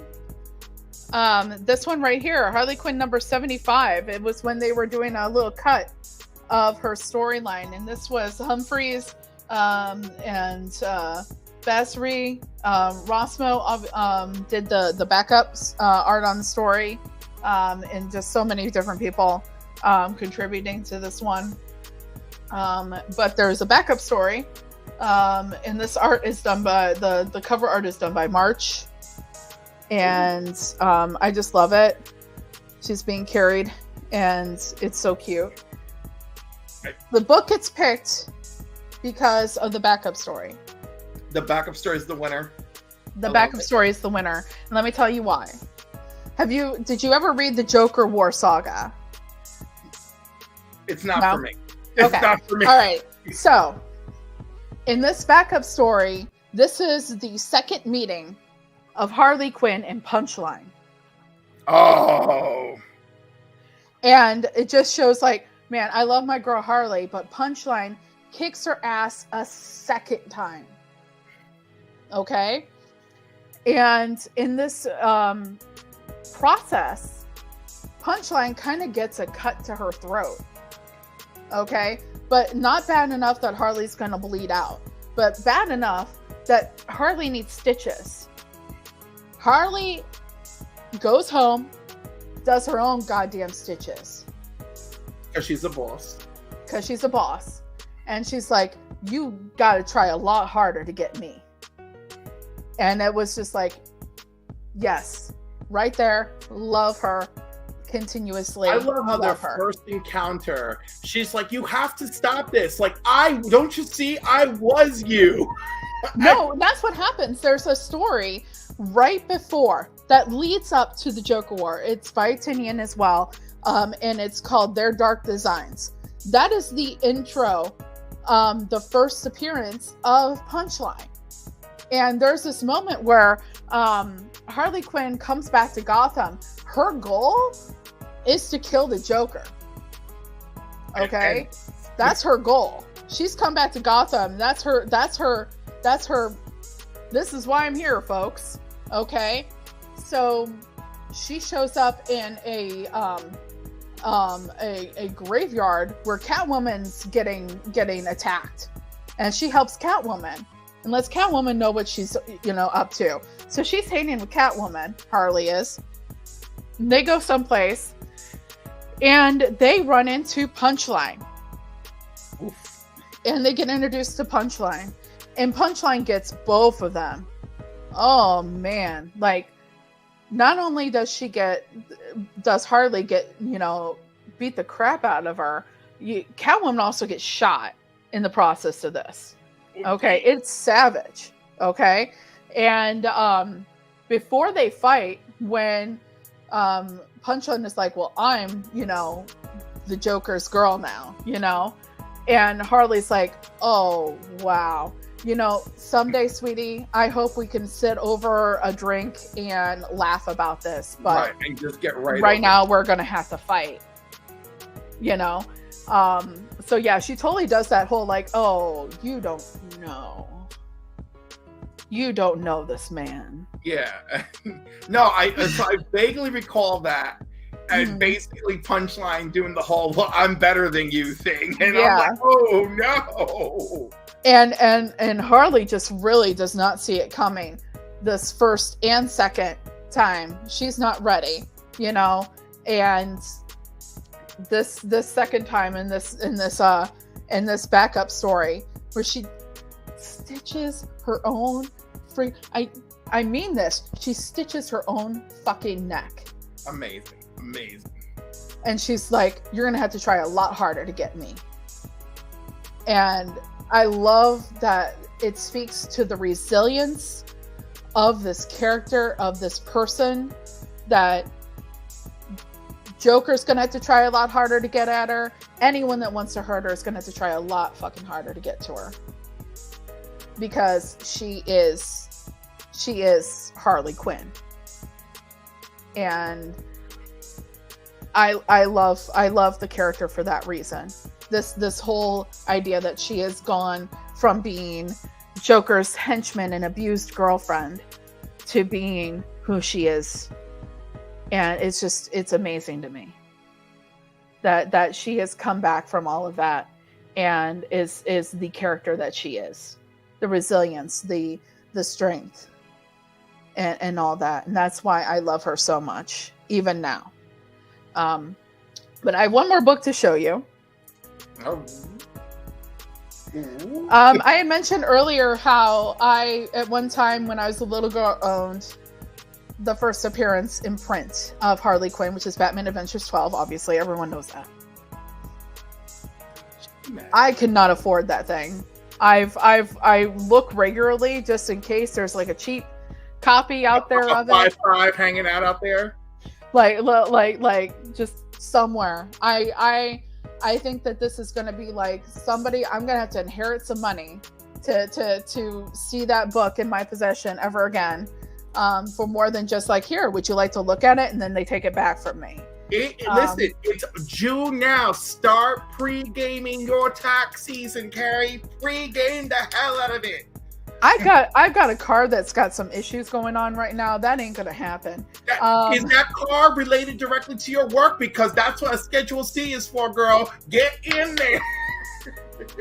No. My car is not related to my work at all. I sit at home and I service release mortgages, sending people's mortgages to other locations to be serviced. That's what I do. Carrie, I think it's time for you to set up a DBA, a doing business as, right? As a comic book reseller. Make a spreadsheet for all your comic book costs and your travel costs for conventions and such to flip the books, and you get that Schedule C ready. You get that ready. Have that ready. I'm just saying. I'm just like, don't look at me. I'm just giving you I'm missing out on Heroes Con because of the cost, I'm missing out on Heroes Con for a lot of reasons. Everybody is going to Heroes Con, and you don't know how horrible I feel about it. And like I it has been like, it's actually been a psychological struggle for me. And I've tried to remain positive, and I've tried to find opportunities, and I've tried to make things happen, but the universe keeps saying no. It's like, oh, you wanted to make that happen? No, honey, debt. And, you know, and also stupid things. So, my own stupidity. So there you go. Yeah. Yeah. But I want to go because like, I feel like that's kind of like, I end up being one of these people that's like, I'm hard to forget, but I'm easy to forget, but I'm easy to forget, but I'm impossible to. No, I'm easy to forget, but I'm impossible. Or no, what's the phrase I want to use? I'm easy to remember, but also like really easy to forget. Like, because like I'm just kind of like this person there that like everybody's like, yeah, I know who the OUG is, but it's like, but then they're like, oh, but no, we never really remember her, you know. And I hope that like I was thinking like, hey man, if I actually like met people in person, like that might change. And but I have to be like, okay, that's not happening this year. Well, don't worry. I don't think you're easy to forget, because that's why I reached out to you for today. Well, thank you. I appreciate that. I do. But the idea of me being able to purchase that first appearance is very difficult. What I can do, however, is I can purchase second appearances in print. Okay, there we go. Which is also the first appearance of Bud and Lou. Oh, that's a great runner-up. I did this. I got this on Thursday. My comic book shop, they have like the setup, and my comic book shop is actually probably one of, if not the oldest comic book shop in Indiana. Okay, still in operation, still going. It's Comic Carnival in Indianapolis, and behind the counter they have the fancy books, right? Of course. Okay, so they've been working through a collection of a lot of Batman that they got recently, like older Batman type stuff. Oh, that's the best. And I have been passing up on a number of things that I almost was like, okay, I'm gonna get that. Okay, I'm gonna get that. Okay, I'm gonna get that. I ended up passing up on, because just I didn't have the I was like, you know what, if it's still here, it's one of those situations, if it's still here when I have the cash for it, then I'll know it was meant to be and I'll get it. Like, if it's still here the next week when I have the money, I'll know it was meant to be and I'll get it. And that one of those was the first the first issue of Jason Todd in the Robin costume. Oh, that one was available, and I was like, okay, if it's meant to be, it will be here when I have the money. That's what a lot of the position I've taken on a lot of some of these books lately that have been behind the counter. All right, I found a 9.0 Harley for under $700. Yes. I'm gonna bookmark this for you. No, that's just not possible. But well, not today, but someday. It's still a 9.0. It's still under 700. You know, no one's remortgaging the house for this, unlike the comic that we're gonna have to write together. And man, I was sitting there. I was like, can I justify getting the Argentinian version for $200? That was me like the other day. I would. Isn't the Argentinian one basically a reprint? Like if it did not come out the same exact month direct from the printer, then I consider it a reprint. Yeah, I agree. Larry's like, that's too much money. Larry, I see people get their tax refund, Larry, and I see them go and buy another 55-inch, 65-inch, 72-inch television. I don't want to hear it. Go invest in your passion. No, for me, it's if I were to get that would be like That would be like the pinnacle. Like I'm good. I've got this back. I'm full circle now, you know, and like I don't. It's hard to communicate what the feeling would be to just be like, this is the first comic I ever bought, and it's now in my hands, and it's directly like been what I gravitate to always. And the idea that the personality, the lessons, the characterization of Harley Quinn has been something that has gotten me through difficult times, where there's an issue of Harley Quinn in the New 52 where she has to go rescue her boyfriend from jail in Gotham. And she arrives and she finds out that her boyfriend is in the next cell next to the Joker. And the Joker has been trying to feed lies to her boyfriend about her. And she gets in that cell and she kicks his ass. All right. I believe it's issue number 25. I have it right over here. So good. I was like, I love your setup. Because I hate the New 52. You're like selling me on these stories. Harley Quinn, New 52. Wonderful. Do I have the $1 comic? No, I do not have that. I've considered the idea of like just to have it in my presence, even just in that way, would be okay. Yeah, but it's just something about having that original. I just need you to know that as someone who now works in personalized recovery-oriented services, that I will see you tax season and I will be waiting with a list. I'll be like, here are all the Harley first appearances under $1,000. Let's do this, Carrie. Let's do this. It's like, and I have a it's one of those things where it's like she gets into that jail cell and she's just like, basically just I'm going to, it's going on right now. Everything you ever did to me is happening in this cell right now, because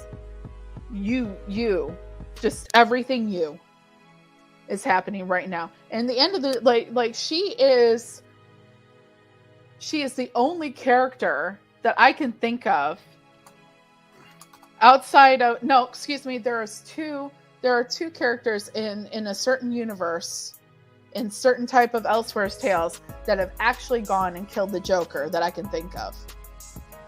Her and Catwoman. That's right.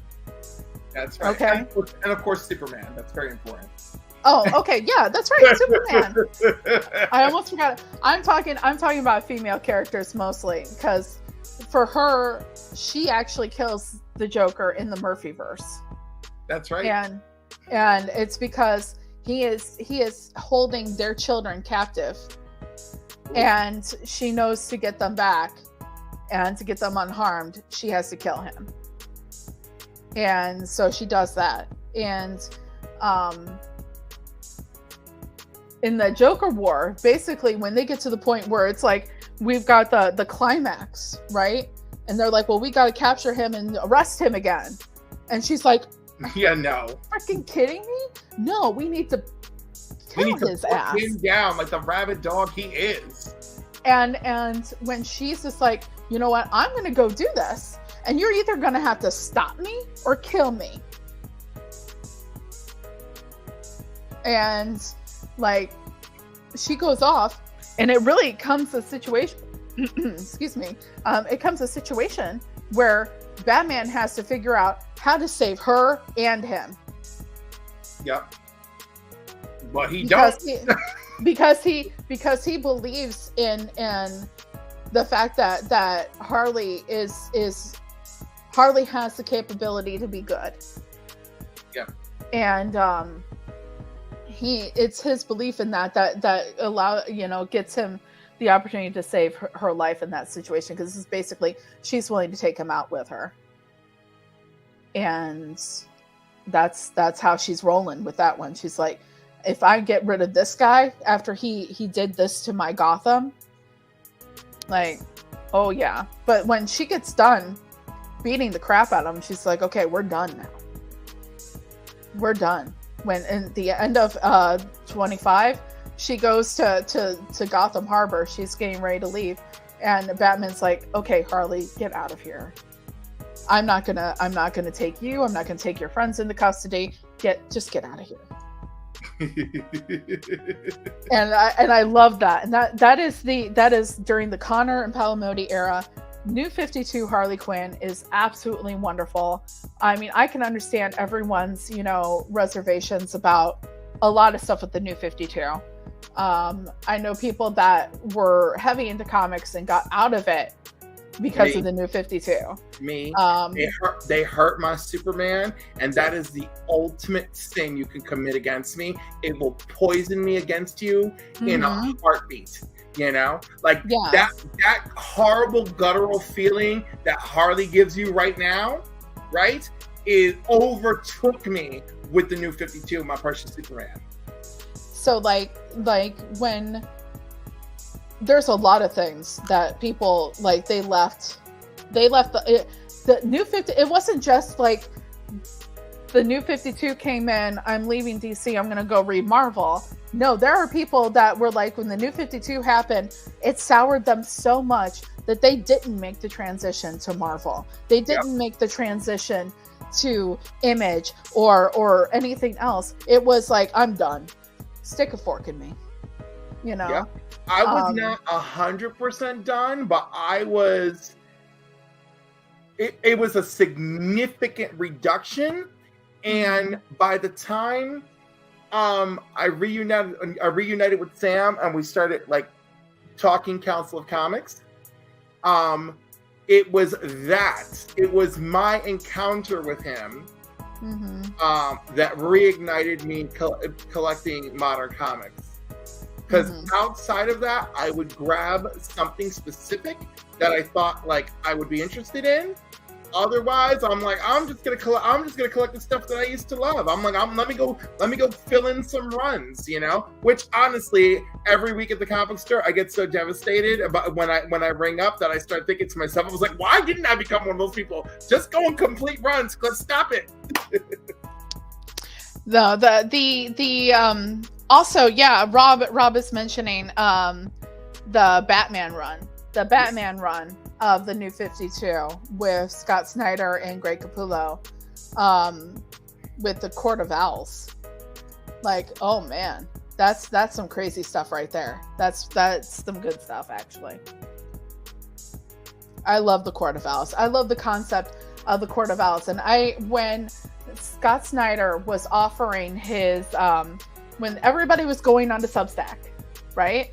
And Scott Snyder was like, okay, guys, if you sign up for my Substack, you can also participate in the comic writing course that I do.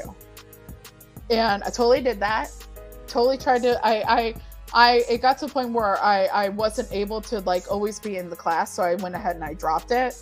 But like that first class, he talks about the first thing he talks about is, actually is Frank Miller's Dark Knight Returns. Because he's talking about how you can take the first like 2-3 pages of Dark Knight Returns and it sets the tone for the entire thing. And he's like, this is what you want to do. You want to grab, it was about grabbing the reader right in the beginning.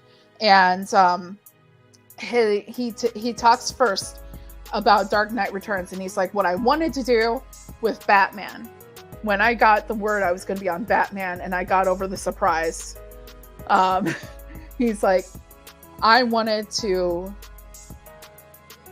present a first 2 pages that was going to give you the whole tone of what Batman was in for. And like there you have this first page where you have Batman in with all of these rogues, and they all want to kill him. And the Joker is sitting there like, I'm going to help you, but I'm not going to admit to it later. Yeah. Because the Joker has to have Batman. So he realizes that. But the thing is like you have the Batman's inner monologue where he's cocky. And it's like he seems too cocky about his abilities and what he can do. And then you have the introduction of the Court of Owls, and that just throws him completely for a loop. Like, because there's this secret society that Batman didn't even know about. Yep, and your family's all mixed up in it. Mm-hmm. So and that completely throws him for a loop, and that's what he wanted to do. He wanted to catch Batman and pull the rug out from underneath of him. Yeah, which is the best thing you can do to Batman. Because it makes it interesting again. Batman can't always win. Batman will eventually win. Yeah, I got tired of Batman's always prepared, always winning. I got tired of Wolverine is in 52 comics and he's always winning. I just got turned off by so much of that. And then forget it. It just, when every comic became Batman and Joker, I just became nauseous. And then every book became the Batman that laughs. I was out of my mind. I was like, I couldn't read enough Marvel comics at that point. I actually very much liked the concept of the Batman who laughs. I liked the concept of it. Reading it was a different story for me. One, the printing was weird and it was hard to read. Yeah, whenever Batman talked, yeah. Mm-hmm. But if you read that digitally, it's a lot easier to read, and it helps. It helps the experience of reading it. But to me, it's like, and on the surface, the concept of the Batman who laughs is actually kind of a cool concept. What would happen if the Batman killed the Joker? And that's what happened. Yeah, and the Joker did get his last laugh because it's like, now you're me. Ah! Mm-hmm. Horrifying. Yeah, it's just, to me, it was the concept was great. The execution fell a little flat for me. But I'm gonna run and do his errands. But it's funny. I was gonna say we're probably wrapping up now anyway because I too have to do errands. I have tonight. I don't know if any of your listeners are, because I know that you're kicking off Pride Month right now. I know that I don't know if any of your watchers, subscribers, listeners live in the Indianapolis area. But if they do, tonight, kicking off Pride Month at Dream Palace Books and Coffee Shop, they're doing a special open mic poetry readings, showcasing some of the area's LGBTQIA+ writers, and that's happening tonight at 7 p.m. Yeah, all my Pride Month stuff does not kick off right away. I do not live, in New York City, it's every day. Every day is Pride Month of June. It's just like 500,000 things going on down there. Mm-hmm. Las Cruces, we are aware that you are in Las Cruces, New Mexico. But I'm sure they have Pride Month there too, or they should. Pride is everywhere. Yeah. Just like the protest is everywhere.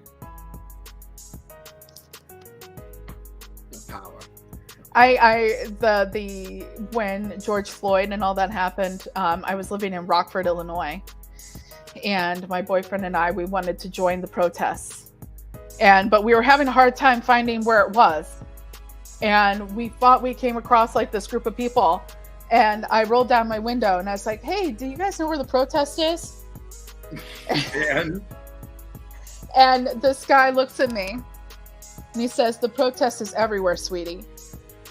Oh, that was a great answer, though. And I was like, indeed, the protest is everywhere. I like that. I like that a lot. Mm-hmm. But yeah, so that's what I'm doing this evening. Is I'm going to go support my LGBTQIA plus friends in the poetry writing community of Indianapolis, and sit quietly and watch them. I love it. I love it. Mm-hmm. You know, I'm just gonna celebrate Pride by living my best life, and because nothing can say Pride the way that like just being me can say it. Exactly.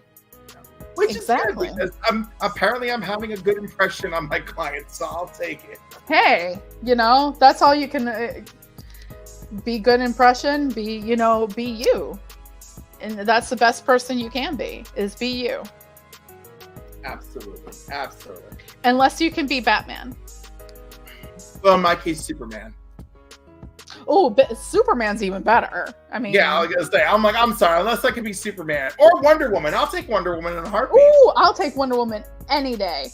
Yeah. Can I be Wonder Woman? If someone said you can be you or you could be Wonder Woman, I'm like, well, I mean, I would be like, can I be Wonder Woman? Can I be Yara Flor? Can I be any of these? No, actually, if I had to choose Wonder Woman family, this is terrible, but I think I would choose Donna in a heartbeat. Oh, I love Donna Troy. I love that. There's just something about Yara Flor, though. There's just something about that woman. That's me. On paper, she should be everything I love. In execution, she's everything I dislike. And it drives me crazy. Her first adventure, our introduction to her, this whole thing with her going to the underworld to save her friend, to accomplish nothing other than like something. The future state stuff. Yeah. That drove me insane. You know, and then the rest of the time she's like arrogant and hot-blooded, and I'm like, these are not qualities that I love in a Wonder Woman-based character. But it's what sets her apart. Like if you're gonna have multiple Wonder Girls, it's what sets her apart. I know, but you know, but guess what? I've got Artemis. There's my hot-blooded Wonder Woman. She's already there. You know. I don't know. To me, Artemis, I think that maybe Artemis would rather not be Wonder Woman. No, but I'm saying she's part of the Wonder Woman family.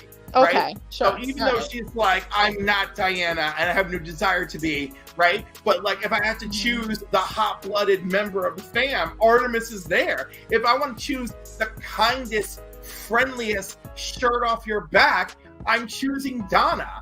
You know, if I want I actually, the kindest shirt off your back, I'm choosing Cassie.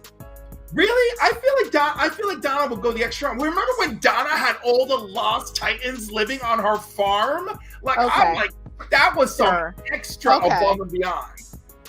To me, like it's kind of the old like Betty versus Veronica kind of thing. It very much is. Now, I will say this: if I wanted to choose the most optimistic of the Wonder Woman family, I am choosing Cassie. Okay, all right. Cassie is the most optimistic. Cassie has the strongest hope for the future. She brings the vibes, and if that's so I would choose her for that. You know. Speaking of blonde Wonder Woman. What is your position on Trinity? I don't have one yet. Now, you know, what is your position? Like, do you think like toddler Trinity? I like more than I like Trinity. Okay. Like, so Trinity. What's your position? What's your fan? Theory? Is she Wonder Woman's daughter or is she not? No, she's her adopted daughter. That's my feeling. Okay. Yeah, because like I'm still on the fence about that. Like I'm thinking that the Amazon that got into the mess where she killed all the people in the I think that's Trinity's actual mother. I'm positive that's Trinity's actual mother. But after the last issue of Wonder Woman, like there's a part of me that like if you look at it. And she's going through all the different dream worlds with, her mind speaking to Steve Trevor to comfort her. Like, there's that moment where Diana saves a little girl that ran out into the street, and it has like the same color hair as Trinity. Yep. And then you look at it, and you look at Wonder Woman next to Steve Trevor. There's a little inkling to me that says that maybe it is Wonder Woman's daughter. Nah, I'm not buying. Although DC is really stupid. Like, do you remember Phil Jimenez's run? Are you familiar with it? Vaguely. Okay, so by the way, the omnibus is available. Highly recommend. So Steve introduced Trevor Barnes, and at this point in time, Steve Trevor is a much older man, and he's married to Etta Candy at this point, right? Okay. And because Trevor Barnes was black, Phil received horrendous backlash from fans about Trevor Barnes, right? And then allegedly, because I don't want to spread false rumors, but allegedly, people at DC just told Phil to like let it go. You know, I like to think that maybe DC Comics has evolved to the point where that wouldn't happen today. I would like to think that too, and yet somehow Steve Trevor is back to being youthful again, isn't he? Yeah, but Yeah. I think that when you get to the point where you know why people were upset about that character, it's Yep. because people are inherently, you know, have you have a lot of people that probably didn't read the comics at all, heard that Wonder Woman was with a black man, and didn't like it. So it was like that. And I think that maybe DC Comics has evolved to that point where maybe that wouldn't be a problem today. And I hope so. Mm-hmm. Because we have John Kent, we have, you know, Tim Drake, we have Dreamer, you know, And where they all share they all share backlash. You know, and that is problematic. Also, like they share backlash, but they still are keeping going. Well, I gotta tell you, they've not been giving us the best Tim stories. They have not, and that's also really upsetting for me. The best Tim stories are happening in the pages of Batman. Exactly. He is like, Bruce is out of control. Someone needs to be there for him. You know, that moment in issue 900, like the Legacy issue 900, where like, and leading up to it, like when Tim is redesigning his bat suit or his Robin suit, and he wants that big freaking R on it, and he's like, people are like, why did you do that? And he's like, because when I show up and when I find him, I want him to know that Robin has come for him. Yes. And then when at the end of it, where, you know, it's him coming, and it's him bringing Bruce back. And then you have one of the most recent issues, I think it was the most recent issue of Batman, where Batman has gotten out of Blackgate, out of the prison. He's in this, you know, remote cabin. The Robin that comes to him is Tim. Of course, because Tim, the Robin that finds him. Tim is all about it. And when they had the war with Catwoman, which was so dumb, Tim was the only one be like, why are we doing this? We shouldn't even be fighting. Like, no, that thing, I actually enjoyed it. I actually enjoyed the Gotham War. And the thing that I absolutely loved about it was the ending. Because my boy Jason, that's a hot take for me. when my boy Jason is like, you all totally think the worst of me, and now this meteor is coming at Gotham, and who's the one, even though I'm scared as shit, getting in the bat plane to go take this on? None of y'all. I am.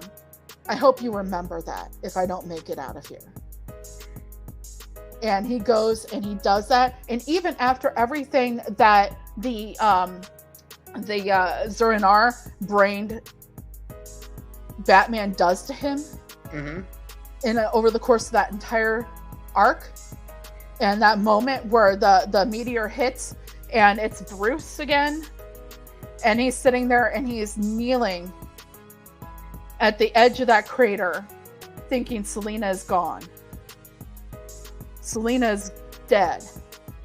After everything that he did to Jason, Jason's the one standing there next to him, putting his hand on Bruce's shoulder. That was absolutely the best moment and the best way to end that. Was having that character have yet another hero's moment that's going to get forgotten in a matter of months. Well, you know, that's what breaks my heart about so many great characters, right? Like Donna Troy suffers from that constantly. Mm-hmm. You know, it's like, obviously she's my favorite tragic rewrite, you know, is her. It's like, oh my God, Donna's so amazing. I love this so much. Right. And then it's just like, we rebooted her origin again. And I'm like, you know, the whole idea of Jason Todd being that whole like black sheep of the Bat family is, yes, overused, but sometimes they take it and they're like, oh, we're going to use it, and it's overused. We know it's overused, but we're going to take Chip Zdarsky takes it in that route. Like he is the person that has the most reason to run and hide and be afraid, but he is the bravest out of all of them, and he does what needed to be done in that moment, and that's why I love Jason Todd. You make me want to reread a whole bunch of stuff that I don't even want to look at. Jason Todd has this moment, and nobody read. Everybody slept on Task Force Z. Yep.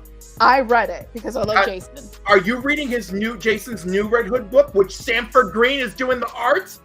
I think the art looks absolutely beautiful, but the problem is I don't want a Red Hood book set in the past. I want to know what Jason is doing right now, battling this whole thing that Batman did to him. That's what I want. That's the book I want. I have a feeling that this 6-issue miniseries is setting something up. I hope so, and then I'll jump on. I totally will. So my current theory, because I think it's pretty good, my current theory is this is like, here, we're giving you this guy's a test drive, and if this does well, you know, like, comics are so expensive though, like lately. So like it's one of those things where it's like, I know that that's probably what they're doing, but I'm also going to sit there and be like, I'm not going to just buy something because you think I want it. No, I don't want this. I want to know what's going on in Jason Todd's brain now. It's so funny because the only reason I'm getting it is Sanford Green. Sanford Green is the reason. I just love him so much. But also to its credit, the story's not bad. I got a couple issues of it. It wasn't bad, but I was just like, if I got to make a decision on what goes and what stays, this is going to get cut. But if they come back and they're like, okay, now we're going to tell the story of what Jason's dealing with now, because this is going all the way back, you know, and the Joker War may have just happened or hasn't happened yet, or is kind of like getting started. You have like all that stuff that happens. This is before Task Force Z, which Task Force Z people slept on, and I'm like, no, that has so much development of this character. So much beautiful. There's some beautiful moments in that book. Beautiful moments. There's a moment where if you ever wanted anyone to get revenge for Alfred Pennyworth, it happens. It's Jason. You know, like story things happen, and it kind of like unfortunately negates that a little bit, but like he ends up being like the leader of a zombie task force where they're bringing back old villains and they're making them like they're zombies, and they're barely like letting them have the capacity to think. And Jason purposely gets the powers that be to give them more of what's making it easy, like Lazarus resin, to make it easier for them to have a little bit more of a grasp of who they are. Yep. But they're still controlled, because the point is, what he tells them is, the thing is that the resin is wearing off, and he is afraid he's going to get ate, you know, and get killed. So he's like, can you make it easier on me here, people? So he does that. And one of the things that happens is one of the members of the Task Force Z is Bane. Oh, yeah. And he ends up, Bane is able to, you know, understand who he is. He remembers things. And after everything is over, Jason turns and he starts beating the crap out of Bane. And he's like, do you know why I'm doing this? And Bane's like, yes. And he's like, do you know why I'm doing this? Say his name. Say his name. And Bane's like, Alfred Pennyworth. He's like, yep, and pushes him off a building. Oof. Crazy. Yeah. Yeah, I have to read that because I read like a couple issues that were neat, and I love Resurrection Man, and I hear he's in it. But my other favorite thing about it that I did not understand at the time of its release is that it is not an Amanda Waller vehicle, because I'm tired of her now. Not entirely. There are appearances. No, but she's one of their enemies, and I love it. Mm-hmm. And also the fact that they are headed up by Harvey Dent. I also love that. Is it really Harvey? Oh, no, it's not really Harvey. It's secretly Amanda all along. It's Amanda all along. No, here's the deal. It is Harvey Dent. But as you know, with Harvey Dent comes Two-Face. Oh, so Two-Face slips in at one point. So you have Harvey Dent who wants to do better. He wants to do something. He is working with Amanda. And then at some point it ends. And he wants to keep going. He feels like what he's doing is right, you know? And you get to a point where by the end of the book, you don't know exactly who's driving. Oh, who's in there? Just because the face has been repaired. Well, no, the face is not repaired.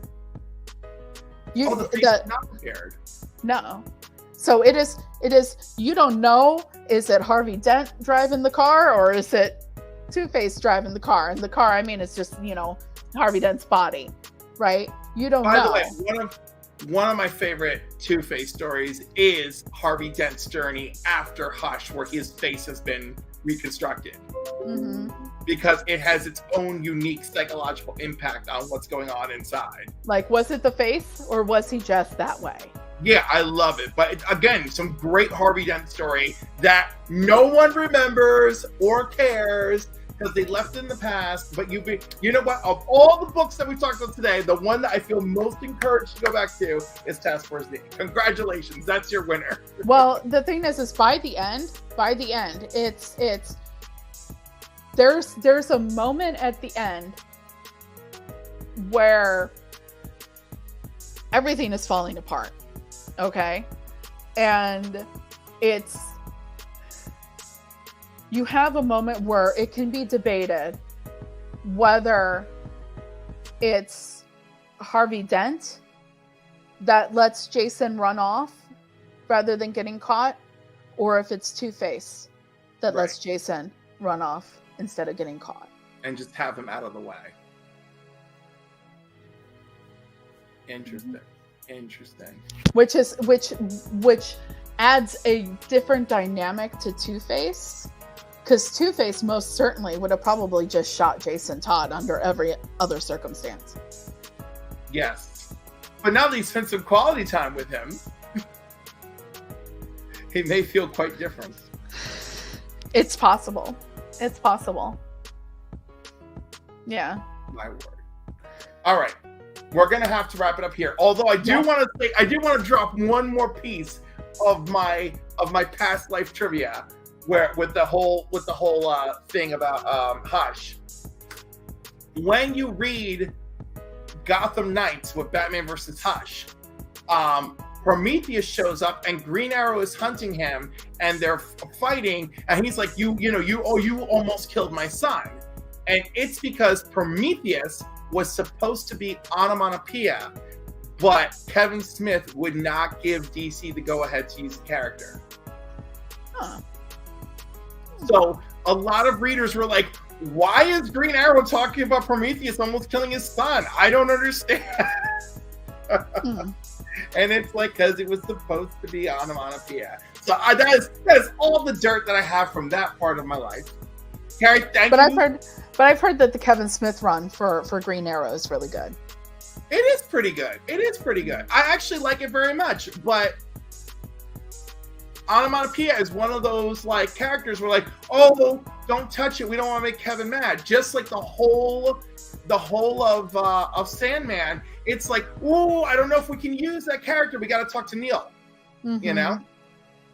Well, if Neil's not going to come back and write it, come on. No, but if they propose something that he feels is not right for one of the endless, he'll shut it down. Oh yeah, I imagine. And yeah. So like Death showing up in Action Comics for Lex Luthor's Black Ring saga, that was a big deal. That's where that's from. Perfect. My first tattoo. I love it. It's actually from the cover. The cover where she comes for Lex Luthor. That's her eye on the cover. That's so great. Mm-hmm. That is perfect. And I was gonna say I remember that series fondly. Mm-hmm. I that is when we were talking about having comics slab, not necessarily because you're caring about the grade and the collectability because you want to preserve it. Like Death, the High Cost of Living, #1. That's in a box right over here. That's how you get a cherished collectible. It's a cherished thing, and just like with Harley, that was one of the early ones. That besides Harley, that it was that one. It was me sneaking my brother's copy of the trade of Death, the High Cost of Living out of his room when he was at work to read it. Fantastic. Mm-hmm. Fantastic. All right. Thank you so much for being here. All 2 hours and 17 minutes. I talk a lot. I'm sorry. Yeah, I do too. I had an amazing time. If it wasn't likewise. If it wasn't for the fact that I was like, there's errands I actually should have to do. But it was wonderful. Thank you so much for joining me today, for entertaining our audience. Thank you everyone who stopped by and who stuck with us. I appreciate it. And those of you on the rewatch, don't forget to like and leave a comment, please. We appreciate it. Yes. All right. Carrie, hope to have you again in the future. Of course. It's awesome. And we'll switch up themes. Maybe I'll do Rate It or Hate It Jason Todd, and we'll really get down and dirty. What I love is that we can do 2 different first appearances with him. So yes, absolutely. All right. Yeah. Again, everyone, thank you. Peace out. Love you. Until next time. Bye.